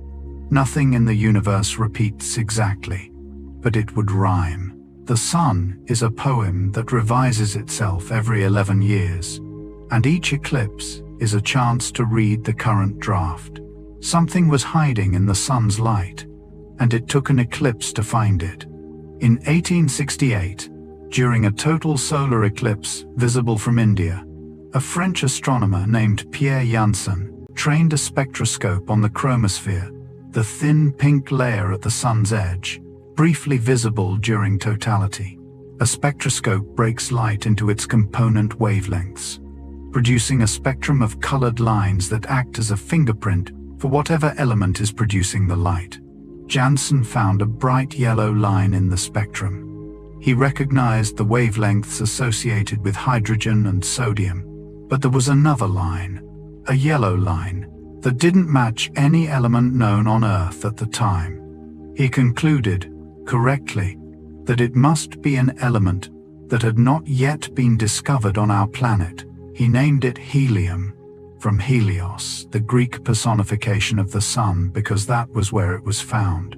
27 years later, in 1895, helium was finally isolated on Earth from a uranium mineral. The element had been present all along, locked in certain rocks and seeping slowly from radioactive decay. But we had not known to look for it until the eclipse showed us it existed. An element in the sun, detected by light, named for the sun's Greek name, found on Earth a generation later. The eclipse did not just reveal the corona that day, it revealed a new piece of the periodic table, hidden in light, found in shadow, named for the star where it was first recognized. Every element in your body was forged in stars, and the element that lifts weather balloons and makes children laugh was first found by standing in the dark and watching the sun's edge blush pink. The sun and the moon are in a relationship that has lasted longer than the oceans. The moon formed roughly 4.5 billion years ago, in the violent collision between the young Earth and a Mars-sized body scientists call Theia. The debris from that collision material, from both the Earth and the impactor, coalesced in orbit and became the moon that we see, the moon that makes the tides, the moon whose shadow falls on us during eclipses. From the moment of its formation, the moon has been in gravitational dialogue with the Earth. The tides it raises, not just in the ocean, but in the solid rock of the Earth's crust, have been slowly transferring energy from the Earth's rotation to the moon's orbit. The Earth's day has been lengthening because of this. The moon has been moving outward because of this. This has been happening for 4.5 billion years. In the early solar system, The moon was much closer, perhaps 10 times closer than it is today. The tides it raised would have been enormous. The Earth's days were shorter, and solar eclipses, if they occurred, would have had a very different character, the moon too large in the sky to allow the corona to be seen, totality lasting far longer. Over billions of years of slow recession, the moon reached the distance where it appears, from Earth, almost exactly the same size as the Sun. The eclipse is not a fixed feature of the solar system. It is a phase, a particular configuration that the Earth-Moon relationship is passing through right now, on its way from the ancient close moon to the future distant one. We are living in the eclipse era, the middle of a 4 billion year story, the chapter where the geometry works. Close your eyes and let that settle. You are here during exactly the right chapter. A spacecraft is falling toward the Sun, and it is sending back postcards. The Parker Solar Probe launched in 2018 with a mission that would have seemed impossible a generation earlier, to fly closer to the Sun than any human-made object had ever traveled. Not just slightly closer, dramatically closer. Through the outer corona, into the region of space that solar eclipses had been revealing, in brief glimpses, for thousands of years of human watching. The probe is protected by a carbon composite heat shield, roughly 4.5 inches thick. On the sun-facing side of that shield, temperatures reach nearly 2,500 degrees Fahrenheit. On the other side, where the instruments live, the temperature is close to room temperature. The shield holds the line between unimaginable heat and the ordinary. What the probe has found confirms and deepens what eclipse observers suspected for centuries. The corona is structured. The solar wind, the stream of charged particles flowing outward from the Sun, is not smooth but turbulent, full of sudden reversals and velocity spikes that scientists are only beginning to understand.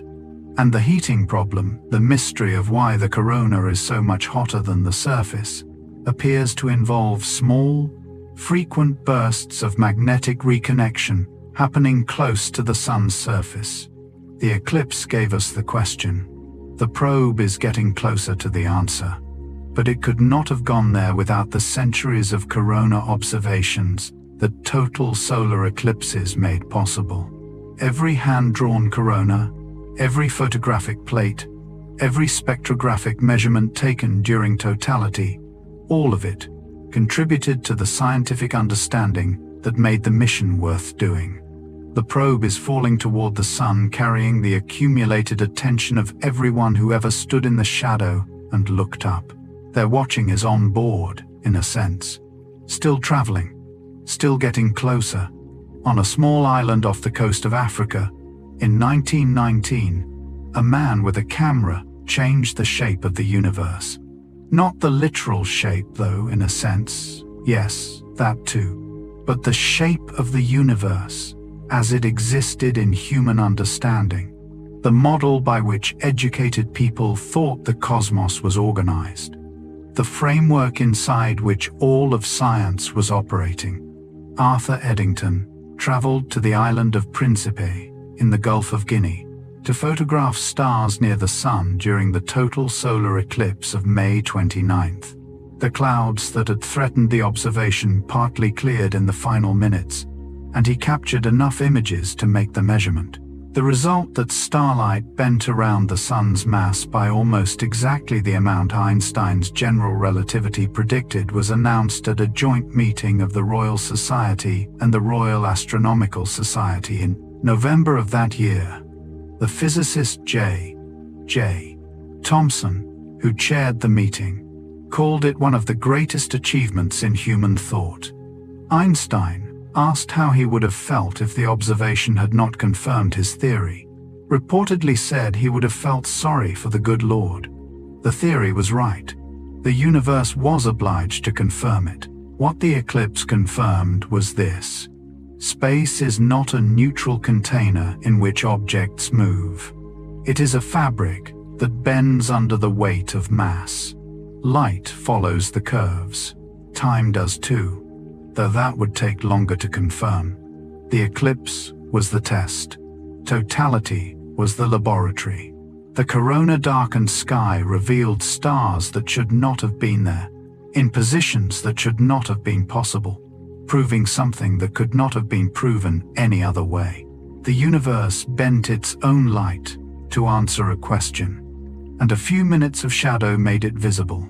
There is a moment during every solar eclipse, in the final seconds before the sun fully returns, when the world seems to hold its breath.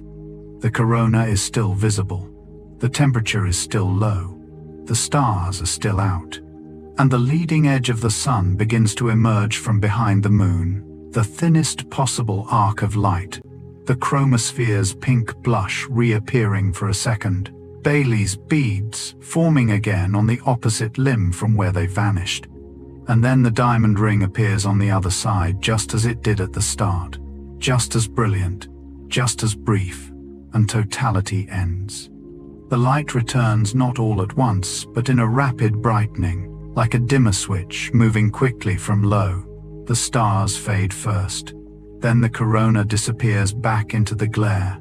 Then the horizon's sunset colors wash out into ordinary blue. People often describe the feeling of that moment, the return of the light, as unexpectedly emotional. Not relief, exactly. Something more ambivalent. Gratitude and loss arriving simultaneously. The ordinary world comes back. The blue sky and the yellow sun and the familiar shape of the afternoon resume their normal presentation. Everything looks the same as before, but it isn't, because you were somewhere else for a few minutes, and you know it, and the light coming back feels different than it would have felt before you knew what could happen when it went away. Edmund Halley, of comet fame, witnessed a total solar eclipse in 1715, and wrote that, as the shadow departed, the returning light felt like an unexpected gift, like something restored that one had not known was vulnerable. The sun comes back every morning, but not everyone knows, in their body, that it could briefly go. Those who have stood in totality do, and the morning after is different, once you know. The gasp is involuntary, every time, from every person. This has been documented at enough eclipse events, across enough cultures and enough centuries, that it functions less as anecdote and more as something approaching a fact about human beings. When totality arrives, when the last sliver of sun vanishes and the corona blazes into view, crowds of thousands fall silent, and then, almost simultaneously, produce a sound, not a shout, not applause, a gasp, a collective intake of breath, as if everyone present has been startled by the same thing at the same moment, which they have. The gasp predates scientific understanding of eclipses. It occurred in the crowds that beat drums to frighten the dragon away. It occurred among the soldiers who laid down their weapons in 585 BCE, when the sky darkened over their battlefield. It occurs today, in fields and parking lots and hilltops across the path of totality, among people holding eclipse glasses who knew exactly what was coming and gasped anyway. The body does not care what the mind knows. The body responds to the sudden disappearance of the sun with something older than knowledge. What is that something? Researchers suggest it involves the autonomic nervous system, the part of us that responds to dramatic environmental changes before conscious thought can process them. The sudden drop in light, the temperature change, the visual system processing something it has no stored template for. All of it arriving at once. The body says, something has happened. And it is right. Something has happened. Something extraordinary and old and quietly true about the relationship between this small planet and its star is briefly, vividly apparent. The body knows. It has always known. It just doesn't have words for it. The gasp is the word the body uses. Silence is also something that spreads. In the minutes before totality, as the light thins and the air cools, something happens to the acoustic environment that observers have noted for centuries. The world becomes quieter. Not silent, there are still sounds, still voices, still the occasional distant vehicle, but quieter in a way that feels intentional. Part of this is the birds, falling silent as described. Part of it is insects. But part of it, observers suggest, is human. The crowd, if there is one, stops talking. Conversations trail off. People who were chatting moments before find themselves looking up, going still, letting the words go. And then totality arrives, and the gasp moves through the crowd, and after the gasp, silence. A silence described by nearly every person who has experienced it in a crowd as one of the most profound they have encountered. Thousands of people, together, choosing, or perhaps being chosen by stillness. It is the kind of silence that has weight, the kind that, if you close your eyes inside it, feels like something is leaning against you. Not threateningly, gently. The silence of a room where everyone present has been moved by the same thing simultaneously. There is very little else in life that creates this collective, shared, wordless experience of something too large for individual processing. The eclipse creates community through silence. It does not ask people to agree on anything, to share any belief, to speak any common language. It only asks them to stand in the same shadow, and the shadow does the rest. You are breathing right now, quietly, in your own particular silence.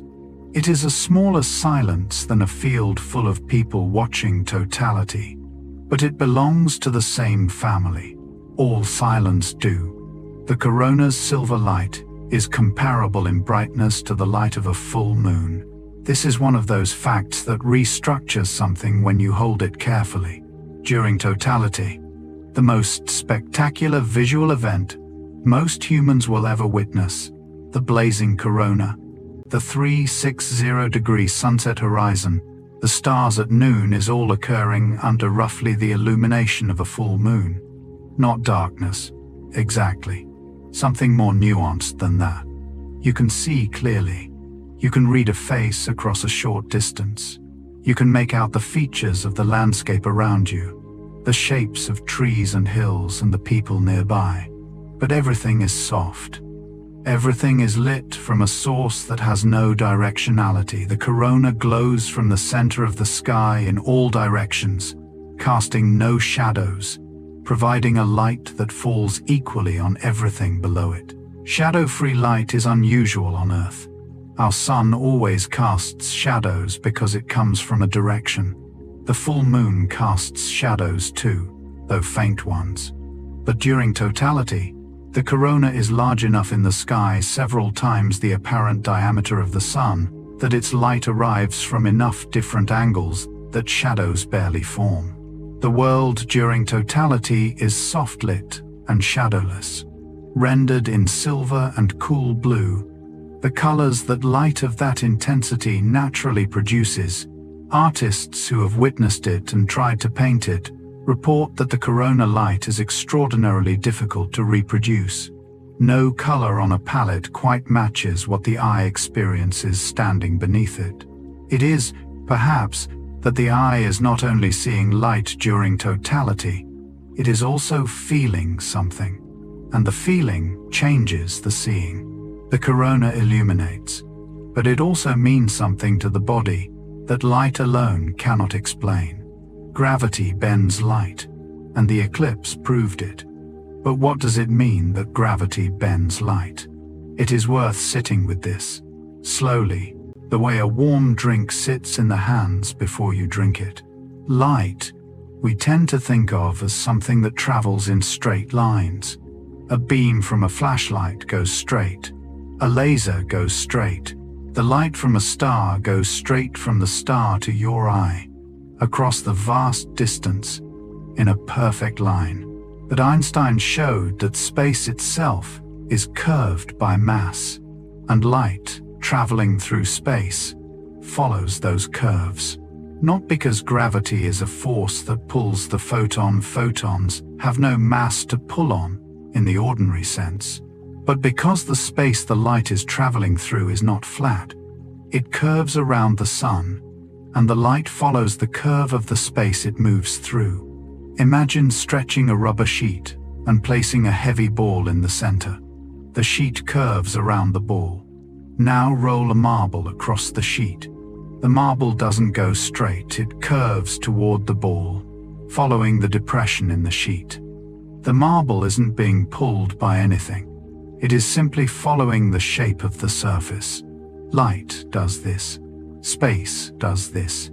The universe is not flat, and the eclipse showed us the proof. Standing in the shadow of the moon, looking at stars that should not have been visible where they appeared, Eddington was not just confirming a theory, he was discovering the actual shape of space. The eclipse was a window, and through it, someone looked out and saw that the cosmos was curved. Everything you move through has a shape.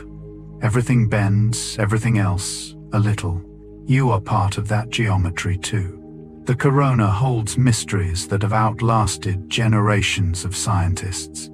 The coronal heating problem, why the sun's outer atmosphere is millions of degrees hotter than its surface, was first clearly identified as a problem in the 1940s, when measurements confirmed that the corona's temperature was wildly inconsistent with what simple physics would predict.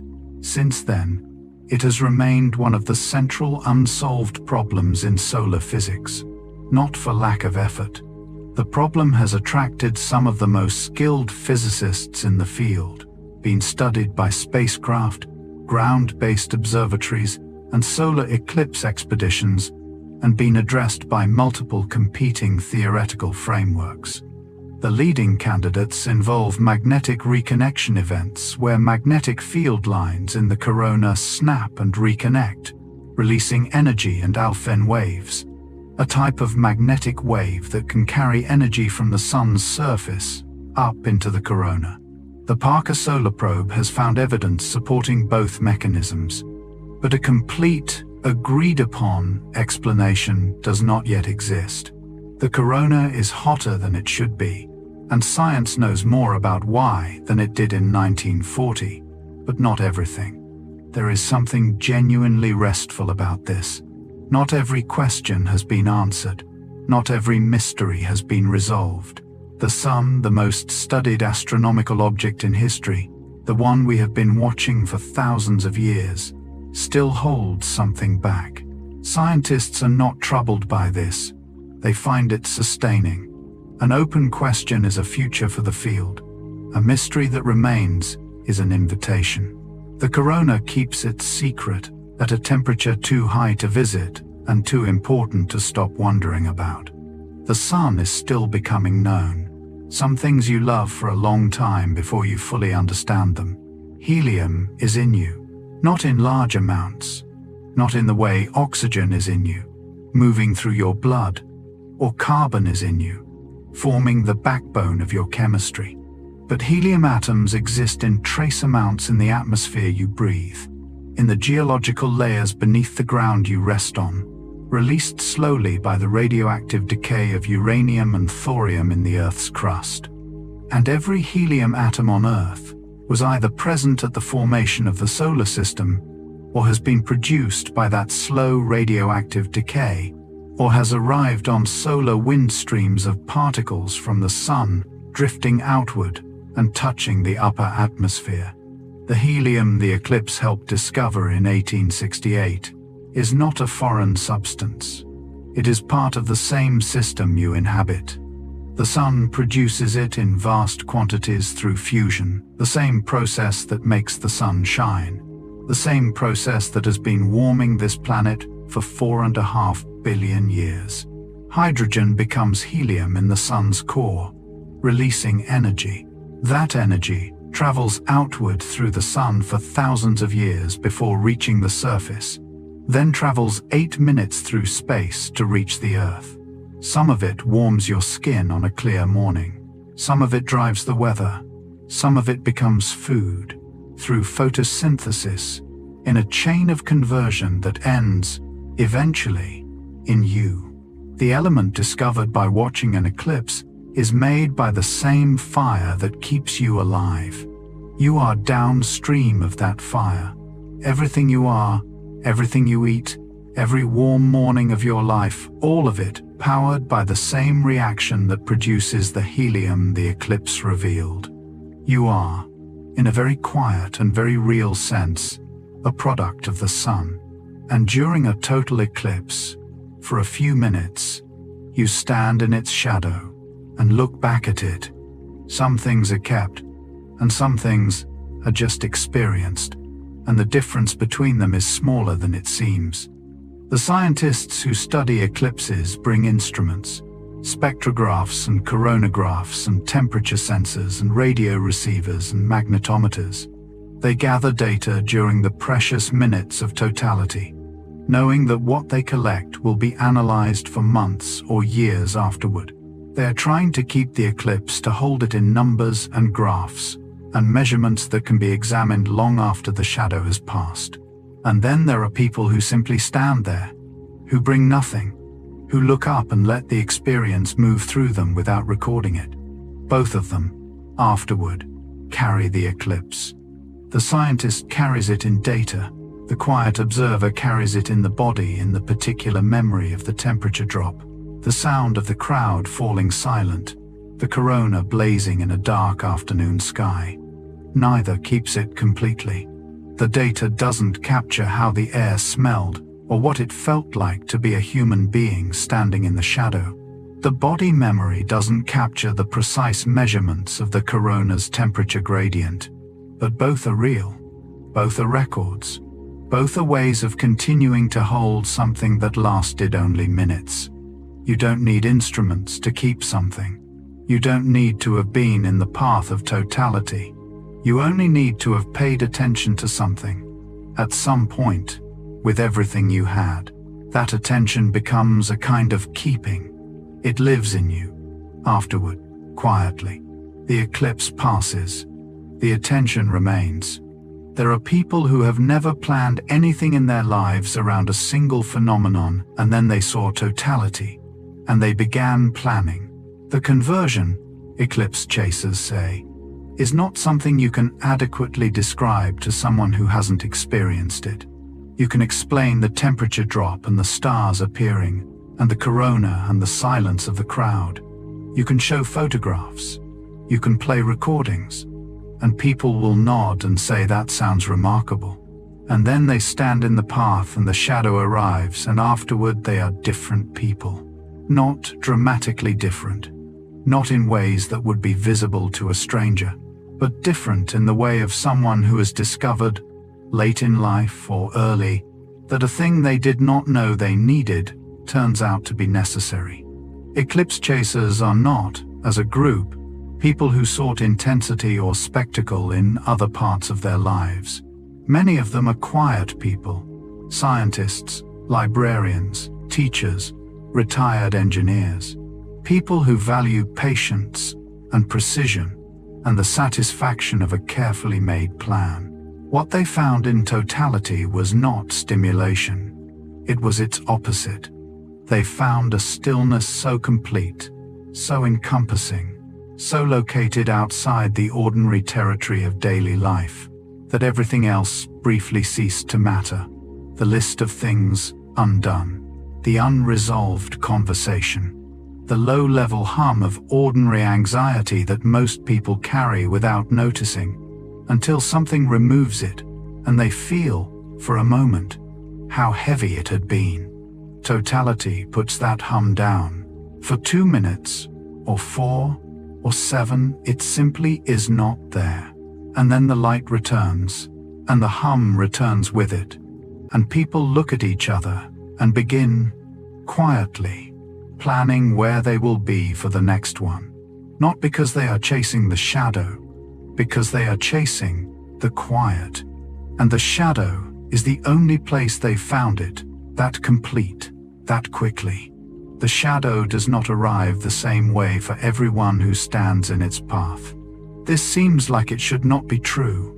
The shadow is a physical thing, a cone of darkness moving across the surface of the earth, geometrically precise, falling on everything in its corridor with equal impartiality. The temperature drops the same number of degrees. The corona appears with the same brightness. The stars emerge into the same sky. And yet the experience is not the same. Someone standing in an open field under a cloudless sky receives the full event, the visible approach of the shadow's edge, the 360-degree sunset horizon, the stars, the undimmed corona. Someone standing in a city receives the same darkness, but surrounded by buildings that cut the horizon view, light pollution that softens the stars, the sounds of 1,000 people rather than the sounds of a field. Someone who has been awake for 30 hours to reach the path of totality feels it differently than someone who slept well and rose early.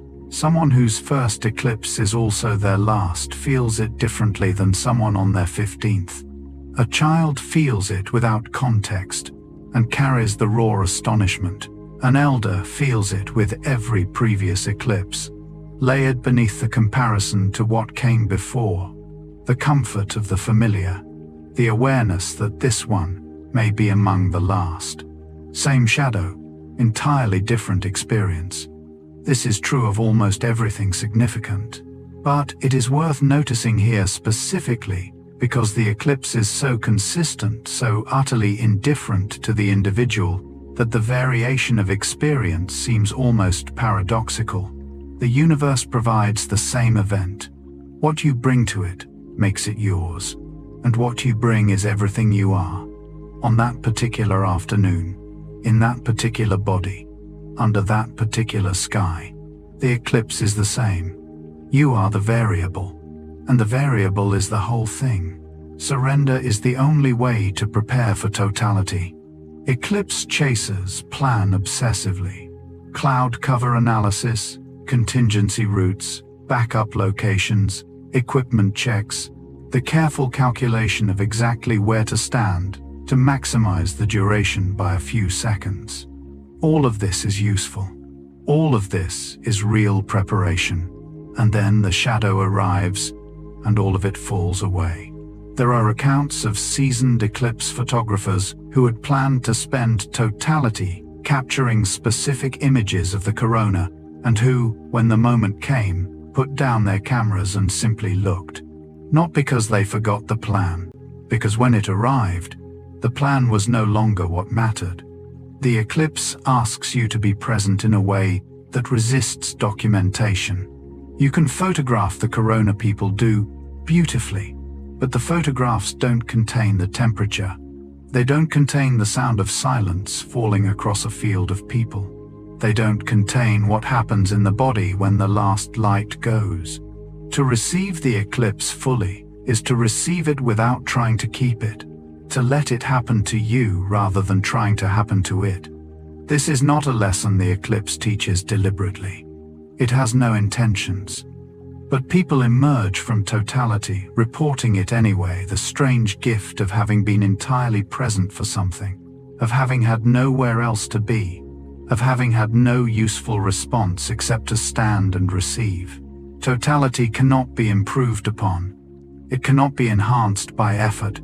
It can only be attended to. You bring your whole self to it, and then you let go of your whole self, and for a few minutes, something larger than your whole self fills the space you made. And when the light comes back, the space remains. Quieter than before, the horizon becomes something else during totality. Every description of a total solar eclipse eventually reaches the horizon. Eclipse observers, asked what they remember, often mention it first before the corona, before the stars, sometimes before the darkness itself. Because the horizon, during totality, is not what it usually is. It glows, in every direction simultaneously. The horizon holds the light of all the places where the sun is still shining, the rim of the world beyond the shadow's edge, the afternoon continuing just out of reach, sending its orange and gold and deep rose into the atmosphere at the boundary of the dark. Imagine standing in a bowl. The sides of the bowl, in every direction, are on fire with sunset, and above you, the sky is dark enough for stars. And in the center of that dark sky, the corona blazes. You are inside something, not outside looking up, as the ordinary sky usually makes you feel. Inside, enclosed, gently, by light coming from every direction at once, from every compass point, from the complete circle of the world. People who have experienced this often reach for the word womb, or sanctuary, or chapel, the particular quality of being enclosed in something ancient and vast that does not require anything of you except your presence. The horizon light during totality lasts only as long as the shadow, a few minutes, no more, and then the sun re-emerges, and the ordinary directional sky resumes, and the sensation of being enclosed in light dissolves back into an ordinary afternoon. But the people who felt it carry a residue of it, the memory of being briefly, completely, surrounded by the softest possible light, from every direction at once, as if the world, for a moment, was holding you rather than you standing in it. Right now, in the dark outside where you are resting, something is moving across the sky. Not the moon, though the moon may be there too, depending on the night. Not the sun, on the other side of the Earth, but the International Space Station, if it is on an overhead pass tonight, moving across the sky at 17,500 miles per hour, completing an orbit of the Earth roughly every 90 minutes. At the right moment, in the right location, the International Space Station has been visible during solar eclipses, and from its vantage point, during a total eclipse, astronauts can look down and see the moon's shadow moving across the Earth, below that dark oval racing over continents and oceans, visible as a bruise on the planet's illuminated face. They can also look up, or sideways, and see the sun in eclipse, the corona visible without a filter, without special equipment, simply by virtue of being in space where the sky is always dark enough. From the station, the eclipse is not a local event, it is a planetary one, a relationship between the sun, the moon, and the entire Earth, visible in its completeness from an altitude where the curve of the horizon is unmistakable and the whole geometry can be seen at once. No one has to travel to a path of totality from up there. The path of totality is something happening below them, to a planet they are currently circling. The eclipse looks different depending on where you stand. From above, it is a shadow on a world. From below, it is the sky doing something extraordinary. Both are the same event, seen from different distances. The wonder scales with proximity, but it is present at every altitude. The eclipse always ends, and the ending is its own kind of gift. In the seconds after totality, after the diamond ring blazes on the opposite limb and the corona begins to fade back into the returning glare, the world brightens rapidly. The stars vanish. The horizon sunsets pale. The temperature begins its recovery, and the world is returned to itself. Ordinary, blue-skied, warm. But observers report that this ordinary world looks different for a while after. Colors seem more saturated. The quality of sunlight seems more noticeable, the specific warmth of it, the particular direction of it, the way it falls on surfaces with a weight that was not apparent before it briefly went away.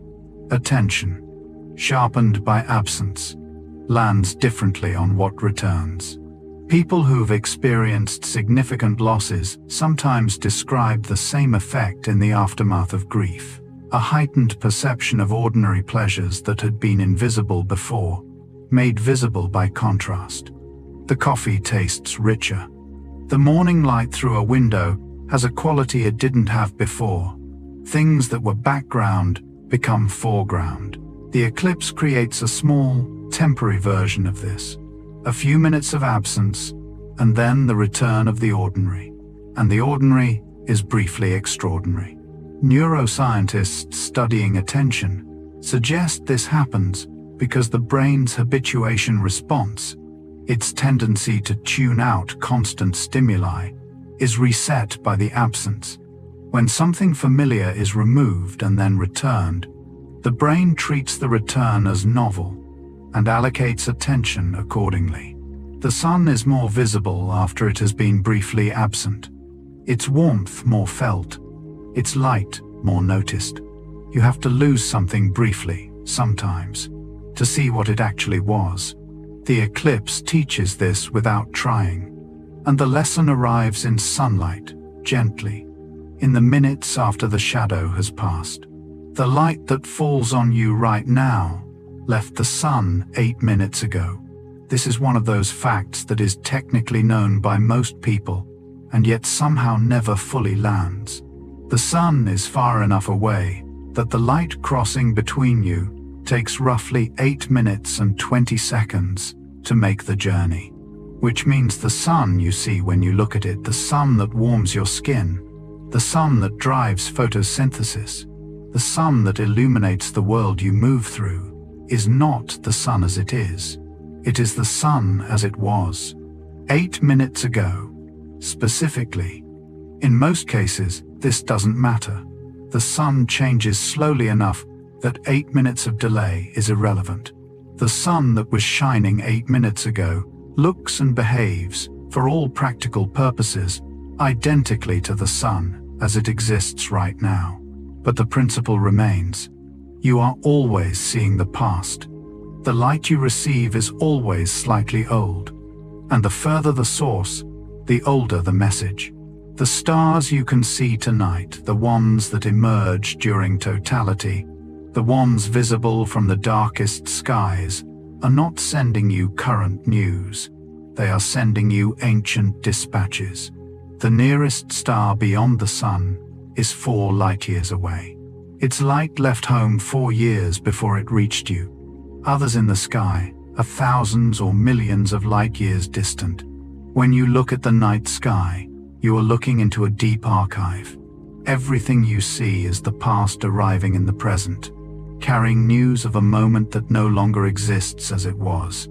The universe communicates entirely in delay. Everything you receive from it has already happened, and yet it arrives, reliably, every night. The past is always reaching toward you, and the light keeps coming. A partial eclipse seen through the gaps of a tree is a gift that asks nothing of you. No special equipment, no careful planning, no journey to a path of totality, just a tree with leaves, a patch of ground below it, and a partial solar eclipse happening overhead. The pinhole images appear on the ground without announcement. You might walk past them without noticing, the way you walk past dappled light on an ordinary day. Or you might look down and see that the circles of light are wrong, that instead of round patches of sun, the ground is covered in crescents, dozens of them, hundreds if the canopy is full. Each one a small, perfect image of the partially eclipsed sun. They move slightly as the eclipse progresses. The crescents thin and steepen as the moon covers more of the sun, then fill back out as the sun re-emerges.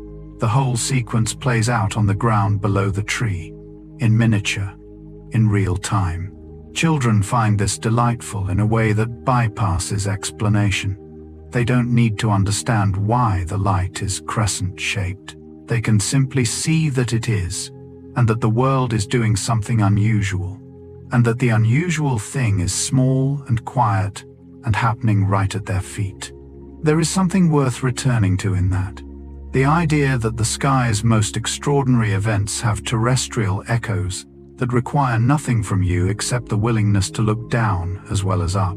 The eclipse is happening above, But it is also happening below, in the shadow of every tree, in the light on every pale surface, in the changed quality of every patch of ordinary ground. The universe doesn't keep its events confined to the sky. It lets them down into the world where you live, where you can find them if you remember to look. Two armies stood in a darkening field and chose peace. Centuries have passed since that afternoon in ancient Anatolia. The kingdoms of Lydia and Media no longer exist. Their capitals are ruins. The names of the soldiers who fought and then stopped fighting are entirely lost. The general who ordered the retreat, the officer who sheathed his sword first, no record of them survives. Only the Eclipse survives, tracked backward through Saras cycles, confirmed by independent calculation, located on May 28, 585 BCE, the eclipse that stopped a war. The most consequential recorded effect of a total solar eclipse in human history. And it was peace.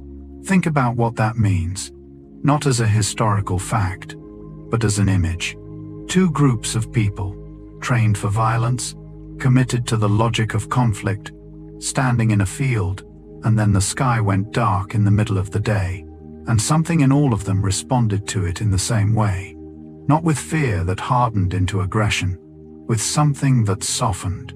The eclipse did not change their political interests. It did not resolve the territorial disputes or erase the accumulated grievances. It simply made them still. And in the stillness, the fighting stopped. We do not know what it felt like to stand in that shadow on that particular afternoon, armed, in a world where eclipses had no scientific explanation, and the sun's disappearance was genuinely, terrifyingly mysterious.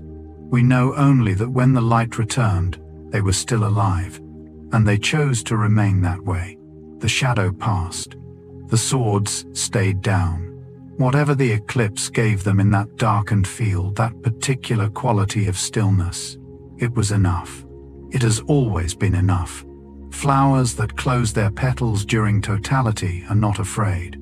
They do not have fear in any form we would recognize. They have chemistry photoreceptors that respond to light levels, cellular mechanisms that translate that response into the physical opening or closing of petals. It is elegant, simple, and very old. Plants have been responding to light this way for hundreds of millions of years, long before any flower resembling what we see today existed. During totality, the light drops to levels the plant's chemistry reads as dusk, and so the chemistry does what it has always done at dusk. The petals fold inward, the flower closes. There is no confusion in this, no distress. The plant is simply following its own deep instructions, responding to the signal it was built to respond to, doing what it has always done at the boundary between light and dark. And then the light returns, faster than any dusk has ever ended, faster than the plant's chemistry has any precedent for, and the petals open again, unhurriedly.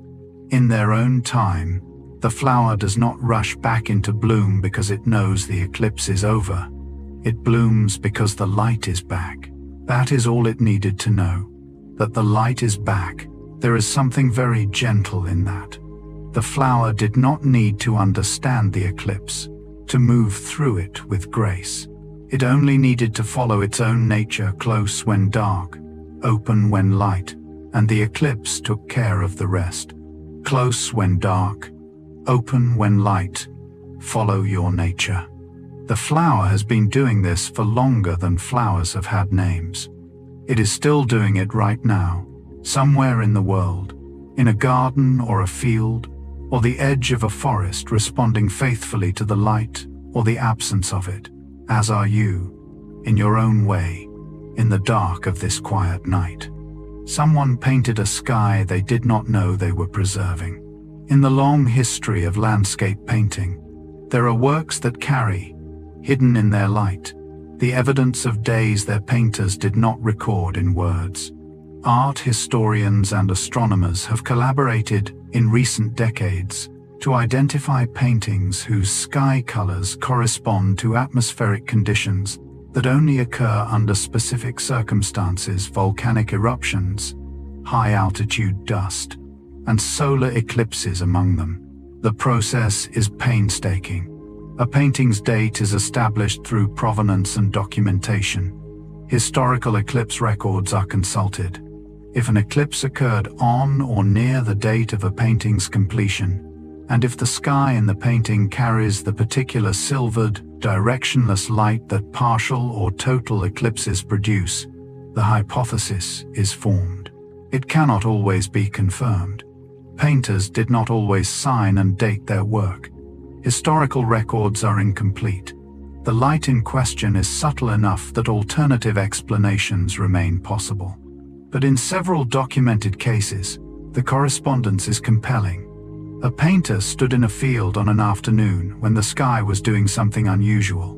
The painter's eye noticed not necessarily the eclipse itself, not necessarily the cause, but the quality, the particular silver, the cooler tone, the sharpness of shadows in some directions, and their softness in others. And the painter reached for pigment and tried to get it right. And they did, and the pigment held it.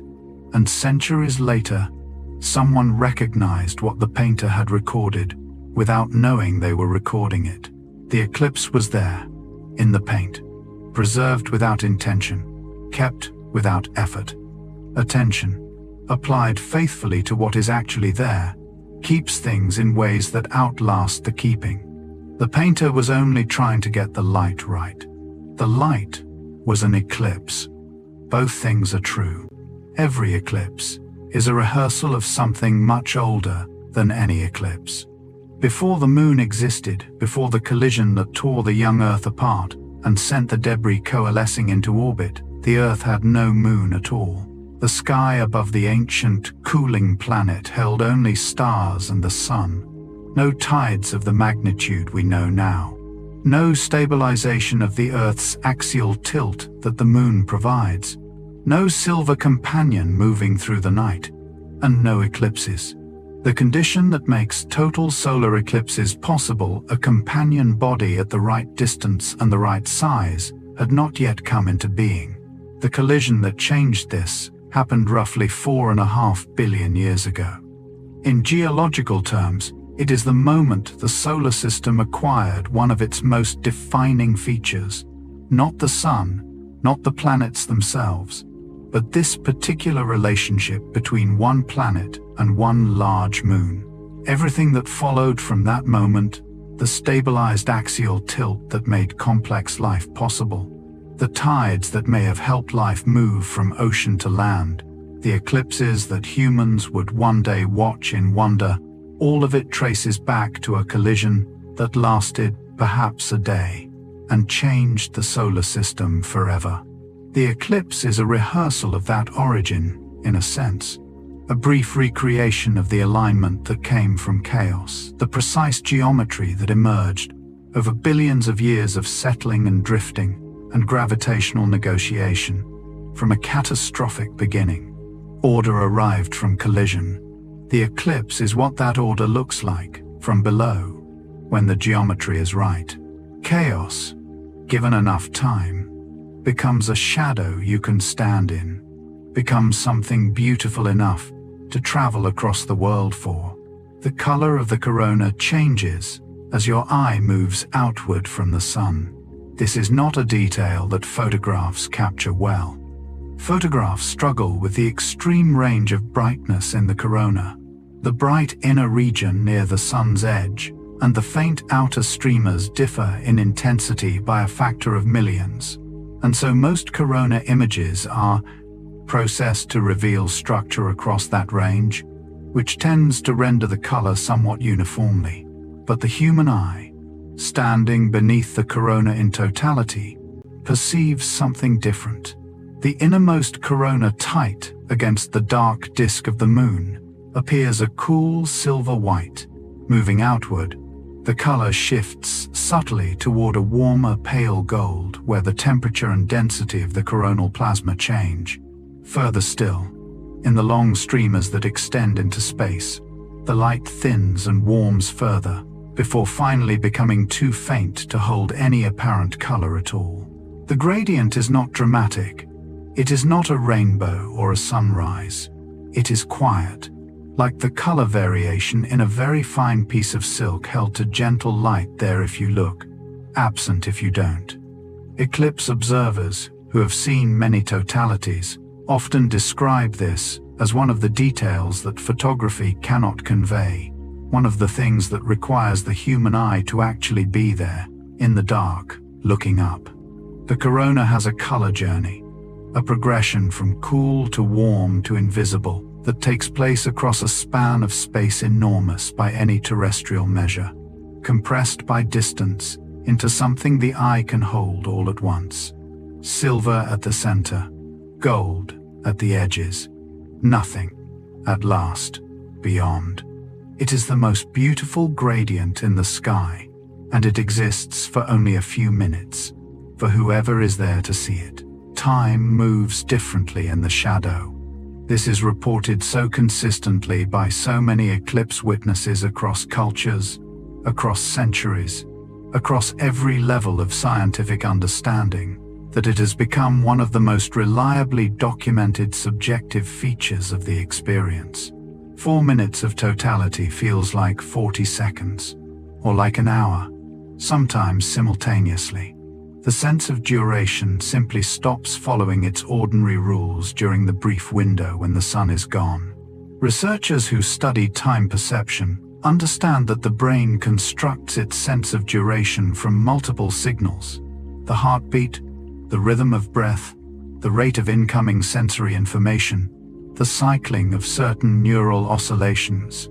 Under normal conditions, these signals are calibrated against each other and against the ambient environment, producing a reliable, if imperfect, sense of how much time is passing. During totality, the ambient environment changes so rapidly and so completely, the light, the temperature, the soundscape, the visual field, that the calibration is disrupted. The brain is receiving too much novel information simultaneously. Its resources are allocated toward processing the extraordinary inputs rather than tracking duration. The result is that time, in the subjective sense, bends, stretches in some dimensions, compresses in others. People emerge from totality uncertain how long it lasted, uncertain whether it was shorter or longer than they expected, certain only that it was not the same as ordinary time. The shadow creates its own time, a few minutes that are somehow both brief and vast, both complete and too short, both exactly what they were and somehow more than they could have been. Every totality is, in this sense, a small experience of something beyond ordinary measurement, a door that opens onto a different kind of duration, and then closes again when the light returns, gently, as all good doors do. Your oldest ancestor who watched a solar eclipse is beyond any name we could give them. Modern humans, anatomically, behaviorally, in every way that matters, have existed for roughly 300,000 years. But the capacity to respond to extraordinary natural phenomena with something recognizable as wonder is far older than our species. Evidence of symbolic behavior, of attention to the sky, of something like ceremony around natural events, predates modern humans by a considerable margin. Our closest evolutionary relatives, the archaic humans who preceded us, the various lineages that eventually gave rise to Homo sapiens, also had eyes, also lived largely outdoors, also experienced solar eclipses when the geometry aligned and the shadow fell on the territory they inhabited. What they made of those eclipses, we cannot know. We have no record from them, no clay tablets, no cave paintings that clearly depict an eclipse, no tool that suggests eclipse watching. Only the knowledge that they were there, under the same sky, when the shadow arrived, and the knowledge that the body's response to totality, the drop in temperature, the sudden dark, the involuntary gasp does not require language or culture or any specific understanding of orbital mechanics. It requires only a nervous system and eyes that are open. Whatever your deepest ancestor felt, standing in the shadow of the moon on some unnamed afternoon hundreds of thousands of years ago, that feeling was in the same family as what a modern person feels today. The shadow landed on them. They had no word for it. They felt it anyway. The feeling came first. The words for it arrived much, much later. And even now, the words are not quite enough. The sun is faithful. This is perhaps the oldest thing humans have known. In their bodies, if not in their minds. The sun rises. It crosses the sky. It sets. It returns. Day after day, season after season, year after year, for the entire span of any human life, and far beyond. It has not failed in this for 4.5 billion years. There have been ice ages when its warmth was reduced at the surface by the reflection of glaciers. There have been volcanic winters when ash blocked its light for months at a time. There have been eclipses, local and temporary, when the moon briefly stood between the earth and the sun. But the sun was always there, still burning, still sending its warmth across the 8 minutes of space, still maintaining the conditions that allow liquid water to exist on the surface of this particular planet. The sun does not know about faithfulness. It is not keeping a promise. It is simply a star of a certain mass undergoing nuclear fusion at a rate determined by that mass and the physics of the strong nuclear force. It will continue doing this for approximately another 5 billion years, by current estimates.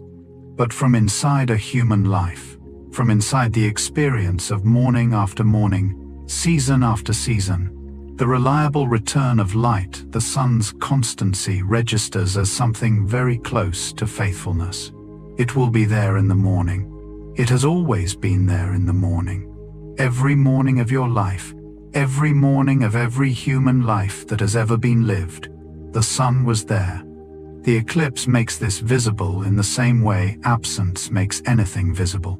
The sun goes for a moment, and you feel, in the going, how present it has always been, how quietly, constantly present.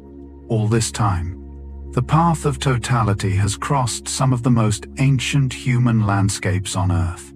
The fertile crescent of the ancient Middle East, the region of Mesopotamia where writing was invented, where the first cities grew, where the Babylonian astronomers watched the sky and recorded the Saros, has been crossed by numerous total solar eclipse paths across the millennia. The Nile Valley, where Egyptian astronomers tracked the sky, and where the earliest calendar systems aligned human life with celestial rhythms, has received the shadow many times across recorded history. The ancient observing sites of Britain, Stonehenge, the standing stones of Orkney, the stone circles of Ireland, have been crossed by eclipse paths. Whether their builders designed them with eclipses in mind is debated. What is certain is that people who cared deeply about the sky lived and observed and built in these landscapes, and the shadow fell on them and their work. The eclipse does not venerate history. It crosses what it crosses. But there is something quietly moving about the idea that the shadow has fallen on the same landscapes where humans first began their systematic watching of the sky, that the places where the eclipse tradition was born have also been, many times over the millennia, places where the tradition was experienced in full. The shadow connects the watching and the watcher and the landscape in one continuous line. Wherever you are right now, whatever landscape lies outside your walls, the shadow has crossed it, or will cross it, or passes nearby. The eclipse path moves through the whole world, eventually. No landscape is too ordinary for the shadow to visit. No place is outside the pattern. During totality, some people have seen thunderstorms glowing on the horizon. This is one of the less documented but quietly arresting features of a total solar eclipse, the view in the 360-degree horizon light of weather systems far beyond the shadow's edge. A storm that would be invisible in ordinary daylight, too distant to see against a bright sky, becomes visible during totality, because the shadow has darkened the near sky enough to allow the eye to detect the storm's internal lightning and the reflected glow of the sunset-colored atmosphere around it. Eclipse observers stationed on hilltops or in open terrain with clear horizons have reported this distant thunderstorms pulsing with their own light, visible in the ringed horizon glow, silent at that distance, beautiful in a way that is particular to the combination of their own activity and the strange ambient light of the eclipse. The eclipse makes visible things that ordinary daylight hides. Not just the corona, not just the stars, but weather systems at the edge of the world, glowing in their own rhythms, operating independently of the eclipse while being revealed by it. The shadow is a kind of darkness that illuminates, a temporary removal of the ordinary light that allows other lights to become visible. Things that were always there, always glowing, always active, simply unseen in the ordinary glare. There is a familiar thought in that, about what becomes visible when the usual brightness quiets down, about what has been glowing steadily in the background all along, waiting for the glare to ease enough to be seen. The storms on the horizon were always there. The eclipse simply made the sky dark enough to find them. The light that returns after totality warms something specific. This is not metaphor.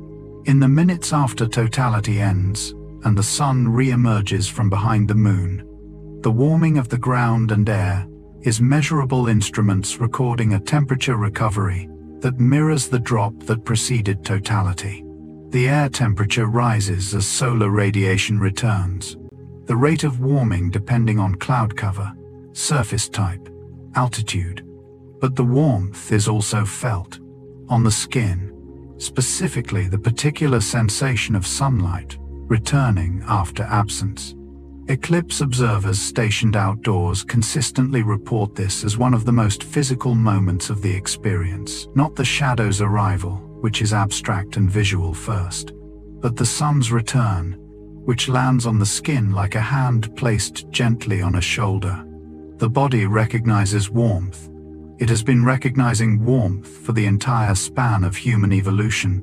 Warmth from fire, warmth from other bodies, warmth from the sun after a cold night. The nervous system has old, reliable pathways for registering the arrival of warmth, and they activate when the sun comes back. During totality, those pathways have been briefly deprived of their usual input. The solar warmth has been removed, and when it returns, the contrast makes it vivid in a way that ordinary sunlight, arriving without interruption, rarely is. The same warmth that falls on you every clear day of your life, made new, for a moment, by having been briefly absent, even as you rest, right now. In whatever quiet dark surrounds you, the warmth of the sun is on the other side of the earth, falling on morning, warming someone's skin at the start of their day. In a few hours, it will be yours again. It is already on its way. The corona is different every time, and every time it is enough. This is the thing that eclipse chasers say when pressed for what keeps bringing them back. Not that the corona is always spectacular, not that each eclipse is better than the last, but that each one is complete. Each one is sufficient. Each one is the corona as it is right now, shaped by the sun as it is right now, revealed in the particular sky of this particular day. There is no disappointing corona. There are coronas that are more elaborate and coronas that are simpler. There are eclipses where the chromosphere blazes pink and ones where it is barely visible. There are events where shadow bands ripple across the ground, and ones where they do not appear. But the darkness is always the same darkness. The temperature always drops. The stars always emerge. And the sun's outer atmosphere, mysterious, variable, never fully understood, always appears. It is always enough. Perhaps because the standard against which it is measured is not some ideal corona, some platonic perfect eclipse. Perhaps because, standing in the shadow, the mind releases its tendency to compare and evaluate, and simply receives what is there. The corona is not trying to be spectacular.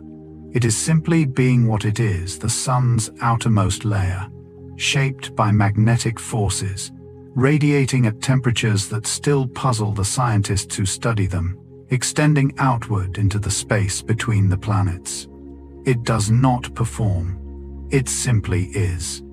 And what it simply is, seen from the shadow of the moon on a darkened afternoon, is one of the most beautiful things available to human eyes. Every time. Different. Enough. The moon between eclipses keeps its quiet watch. Even now, on whatever night this is, wherever the moon sits in its cycle, it is there. Waxing, or waning, or dark, or full. It is tracing its ancient ellipse around the Earth, following the same orbital path it has followed for 4.5 billion years, faithful to a pattern set long before any eye existed to track it. The moon does not only exist during eclipses. This seems obvious, and yet the eclipse is so extraordinary that it is easy to forget the quieter truth that the moon is always present, always moving, always in relationship with the Earth and the Sun, whether or not the geometry aligns to produce the extraordinary. Most of the moon's life is ordinary, rising in the east, crossing the sky slowly, setting in the west. Sometimes so bright in the small hours that it wakes you. Sometimes a thin crescent at dusk, barely there, like a suggestion. And through all of it, the full moons and the new moons, the rising over oceans and the setting over mountains, the months when it is a lamp and the months when it is nearly invisible, the moon is doing the same thing it does during an eclipse. It is simply there, in its orbit, in relationship with the two larger bodies it moves between. The eclipse is what happens when that relationship aligns precisely. But the relationship is continuous. The gravitational conversation between the Earth, the moon, and the sun never stops. The eclipse is the visible peak of something that is always happening. The same way a conversation has moments of particular clarity and understanding, moments when something true is said clearly within a longer, quieter, ongoing exchange. The moon and the sun are always in conversation. The eclipse is the moment the conversation becomes visible, and then it continues, quietly, in the ordinary dark. The eclipse window is closing, and it is taking its time. 600 million years. That is the rough estimate, imprecise, as all estimates at that scale must be of how long total solar eclipses will remain possible from Earth's surface. After that, the moon will have drifted far enough that even at perigee, its closest approach, it will appear slightly too small in the sky to fully cover the sun. The eclipses won't stop. Annular eclipses will continue, the moon crossing the sun's face and leaving a ring of light visible around its edge. Beautiful, certainly. Scientifically interesting. But not totality. Not the sudden darkness. Not the corona visible to the naked eye. Not the particular quality of those minutes when the sun's face is completely hidden and the atmosphere above you darkens to a sky that is not quite night, not quite day. 600 million years from now, that will be gone. 600 million years is not a number to hold comfortably. It is longer than complex animal life has existed on Earth. It is long enough that the continents will have rearranged themselves completely. The mountain ranges we know will have been worn to plains and new ones raised. The species alive today will have been replaced by descendants unrecognizable from their ancestors. And through all of that, the continental drift, the mountain building, the extinction events, and the radiations of new life, the moon will keep moving outward, inch by inch, year by year, until the geometry finally fails. But not yet. Not for 600 million years. The window is open. Right now, tonight, the window is wide open. Every season contains the geometry of an eclipse in waiting. Not every alignment produces a total eclipse. The moon's orbit is tilted slightly relative to the Earth's path around the sun, which means most new moons pass above or below the sun without covering it.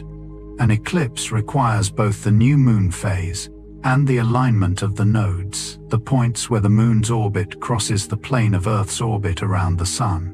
This conjunction of conditions happens somewhere in the solar system's ongoing geometry, roughly every 6 months. Eclipse seasons. They are called periods of a few weeks when the geometry is close enough to perfect that eclipses of some kind are possible. During eclipse season, even if you are nowhere near the path of totality, the machinery that produces eclipses is running. The moon is in the right part of its orbit. The alignment is close.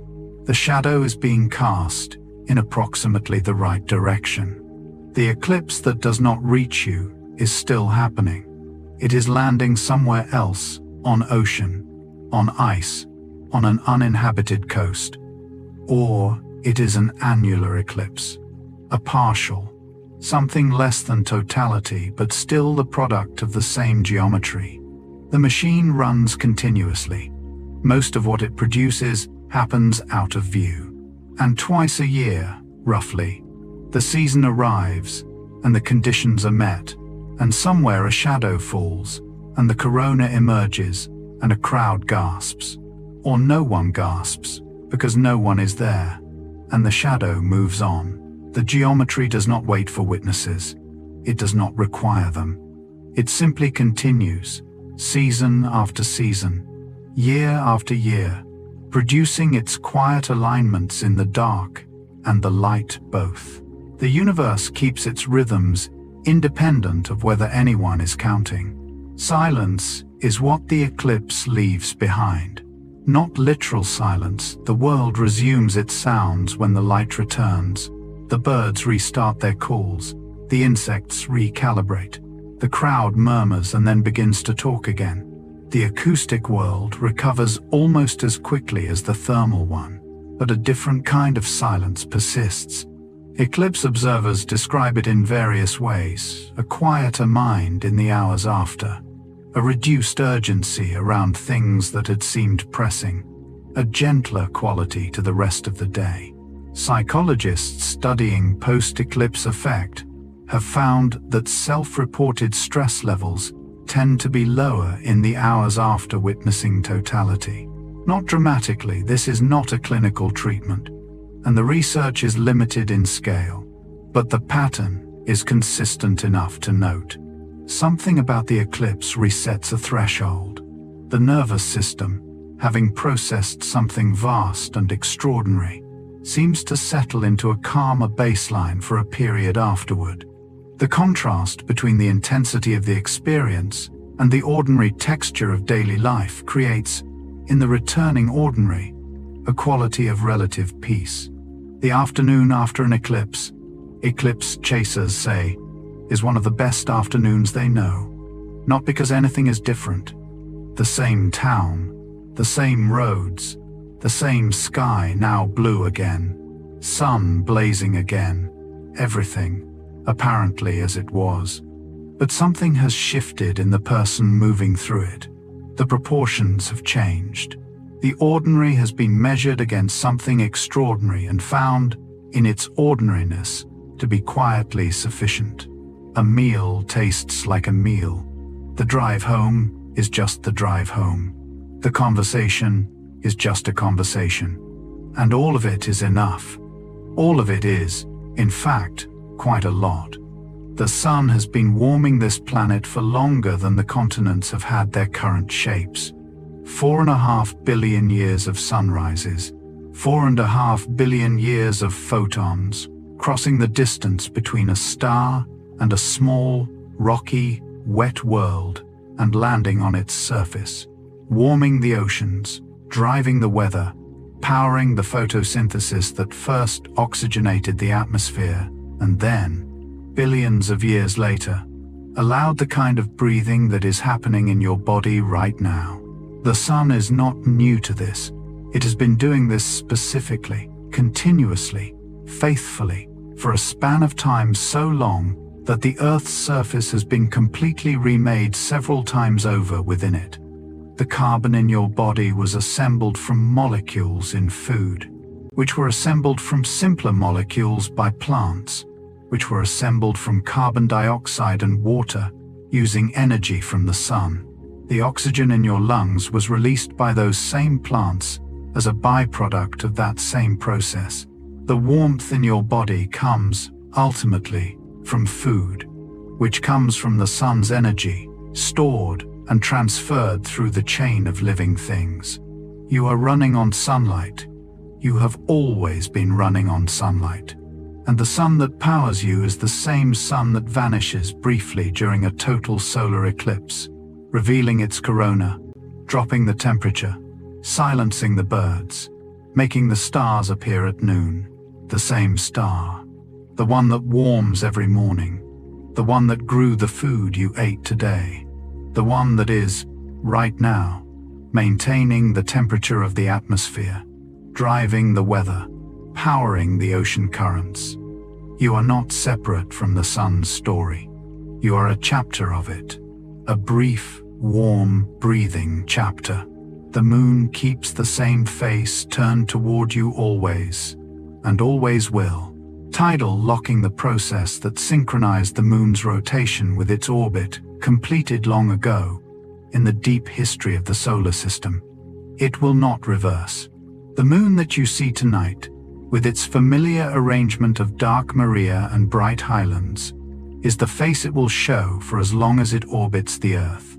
Generations have fallen asleep looking at this face, the same arrangement of dark and light that ancient people read as a rabbit, or a face, or a goddess, or a vehicle for the dead. You are looking at something that everyone who has ever lived has also looked at, in the same form, with the same features. The moon does not update its face. It has no new expression. It is always this, the same permanent arrangement of ancient lava, plains and impact craters and mountain ranges, turned faithfully toward Earth, lit from the side by the sun, offering whatever phase the geometry of the moment produces. There is a stillness in that constancy. The moon's face is one of the most stable things in your visual world, more stable than the faces of the people you love, which change. More stable than the landscapes around you, which shift. More stable even than most of what feels permanent. The moon looked like this when your grandparents were children, when their grandparents were children, when the first words were spoken by the first people who could speak. It looked like this before there were people to look. It will look like this long after. And right now, tonight, it is somewhere in the sky above you or just below your horizon, rising slowly, wearing the same face it has always worn. Familiar, patient, unchanged, still keeping its ancient, quiet watch. Between eclipses, the world continues to be exactly what it is. Seasons shift. Light moves across the sky in its long arc, closer to the horizon in winter, higher in summer, always rising in the east and setting in the west. The tides pull in and out, twice each day, driven by the moon's gravity and the sun's, the water rising up beaches and retreating, leaving its long, smooth mark on the sand.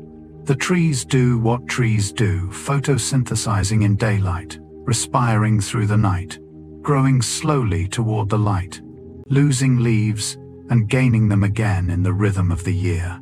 The birds migrate, following the sun's angle and the magnetic field, and the landscape features they carry in their nervous systems like an inherited map. They arrive in spring and depart in autumn, the same routes taken by the same species for thousands of generations.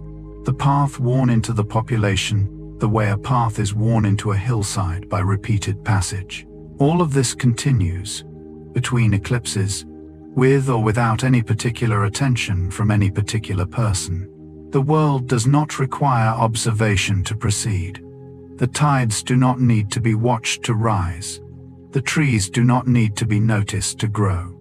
But when they are noticed, when attention lands on the tide or the tree or the path of a migrating bird, something happens that doesn't happen in the unnoticed world. A relationship forms. A small, quiet, one-sided recognition that is also, somehow, returned. The world proceeds without you, and it also, in some way, includes you when you look. The eclipse makes this vivid, that combination of the universe, proceeding according to its own enormous logic, and the human being in the middle of it, briefly, completely included. Between eclipses, you are still included. The inclusion doesn't require a total solar eclipse to be real. It is real all the time. You are part of the system that makes eclipses possible. This is not metaphor. This is physics. The Earth-Moon-Sun system is a gravitational system, three bodies in constant mutual interaction, each affecting the others through gravity in ways that are complex and interlinked. The Earth's mass affects the Moon's orbit. The Moon's mass affects the Earth's rotation. The Sun's mass affects both. Your mass is part of the Earth's mass. Infinitesimally, you are a nearly unmeasurable fraction of the planet's total. But the principle is real. Every atom of your body contributes to the gravitational field of the Earth. Every atom participates in the system. You are not a spectator to the eclipse. You are a participant, a tiny one, yes, but genuinely present in the calculation.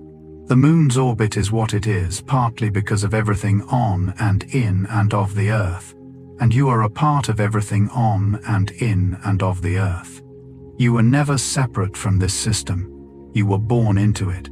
You will return to it, eventually, in the slow cycling of matter that stars and planets do across their long lives. The iron in your blood was forged in a star that died before the sun was born. The calcium in your bones was assembled in supernovae.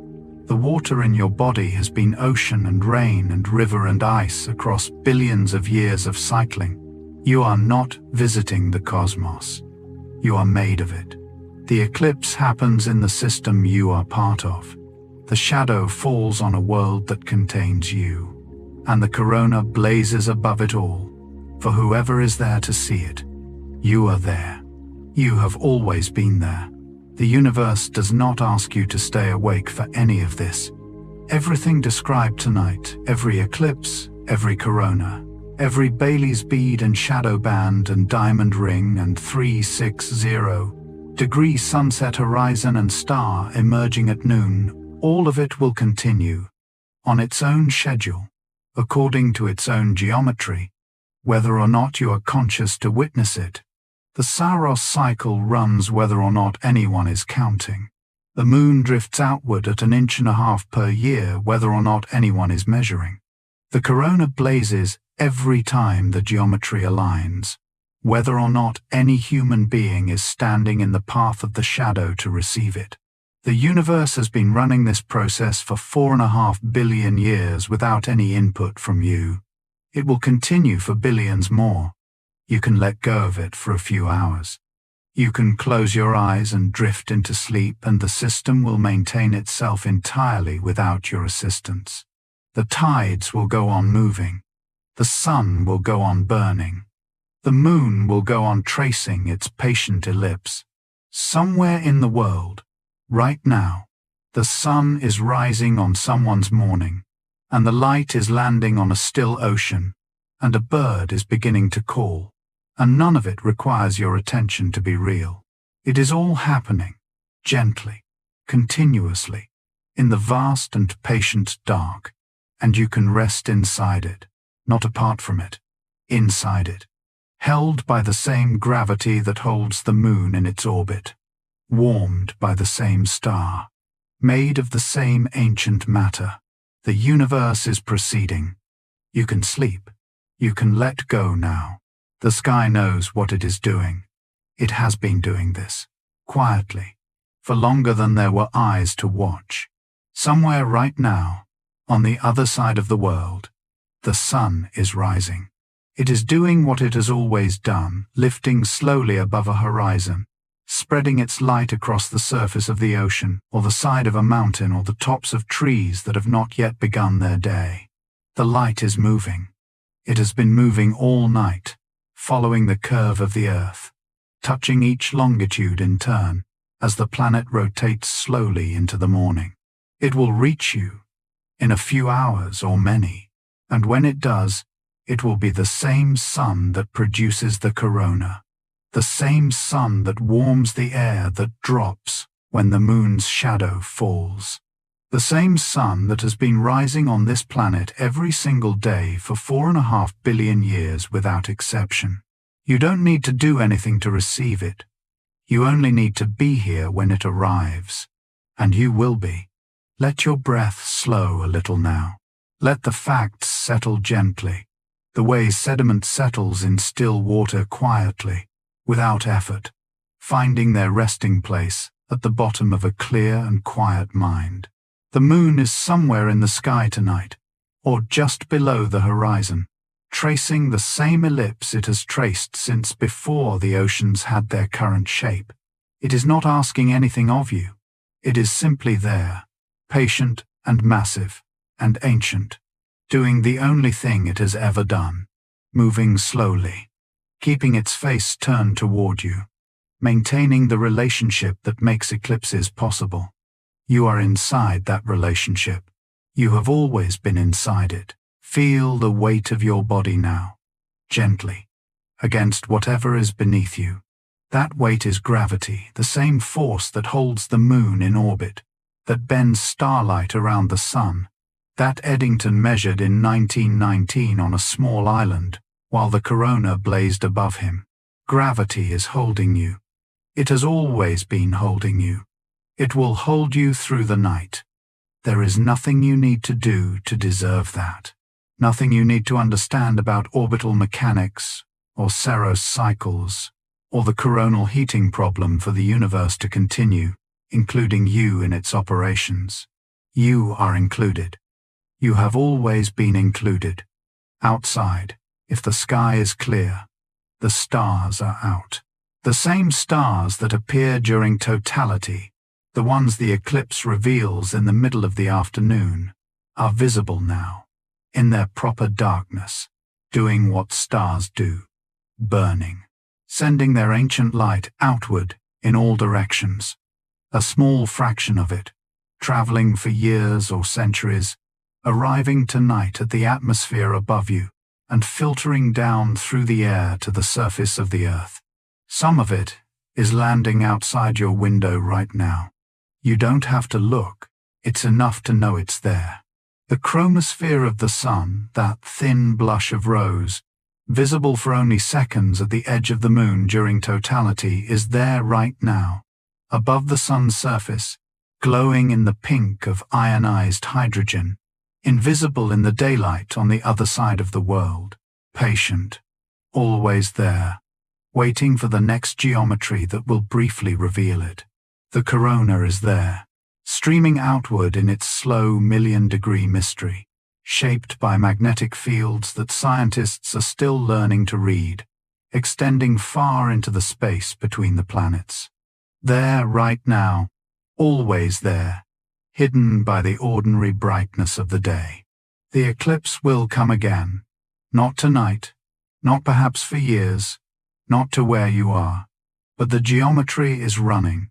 The Saros cycle is continuing. Somewhere in the calculation of moons and orbits and the precise tilt of axes, there is already a date, already a path drawn across the surface of the earth, already a morning that will become an extraordinary afternoon, already a shadow that has been cast in the mathematics of the solar system, waiting only for time to bring it to its appointed place. That date exists. That path is real. And when the shadow arrives, it will fall the way it has always fallen, quietly, precisely, without announcement. And the corona will appear, and the temperature will drop, and somewhere a crowd of people will gasp, and flowers will close their petals, and birds will fly home to their roosts in the middle of the day. And the universe will continue exactly as it always has, patient, vast, including you. Let your thoughts slow now like the shadow at high latitude, easing along the curved surface of the earth. Let the images come if they come, the diamond ring, the silver corona, the crescent suns beneath a leafy tree, the 360-degree horizon glowing softly in every direction. Let them drift. They don't need to be held. The sky will keep them. It has been keeping things far older than any of this. Your breath. Slow now. Slower. The gravity holding you through the mattress, through the floor, through the slow and patient turning of the earth. It is the same gravity that holds the moon. You share gravity with the moon.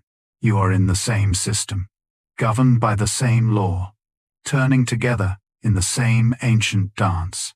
The moon keeps its face toward you. Always. Even now. The sun is already on its way back to your sky. And you have nowhere to be, and nothing to carry, and everything in the vast and running universe is exactly where it is supposed to be, including you, right here, right now, in the quiet, in the dark, in the gentle and enormous system that has been keeping you without your knowing, all your life, every night, every morning. Let the darkness be what it is, not an absence, a place to rest inside something ancient and still. The corona is blazing, somewhere, always, for whoever is in the shadow to see it. You can see it now, if you like, in whatever way the mind sees things when the eyes are closed, and the breath is slow, and the body is heavy, and the night is very quiet. Silver at the center, gold at the edges, fading, gently, into the dark, into the vast and patient dark, into the dark, into the still, into sleep. I hope you sleep well and dream softly. Good night.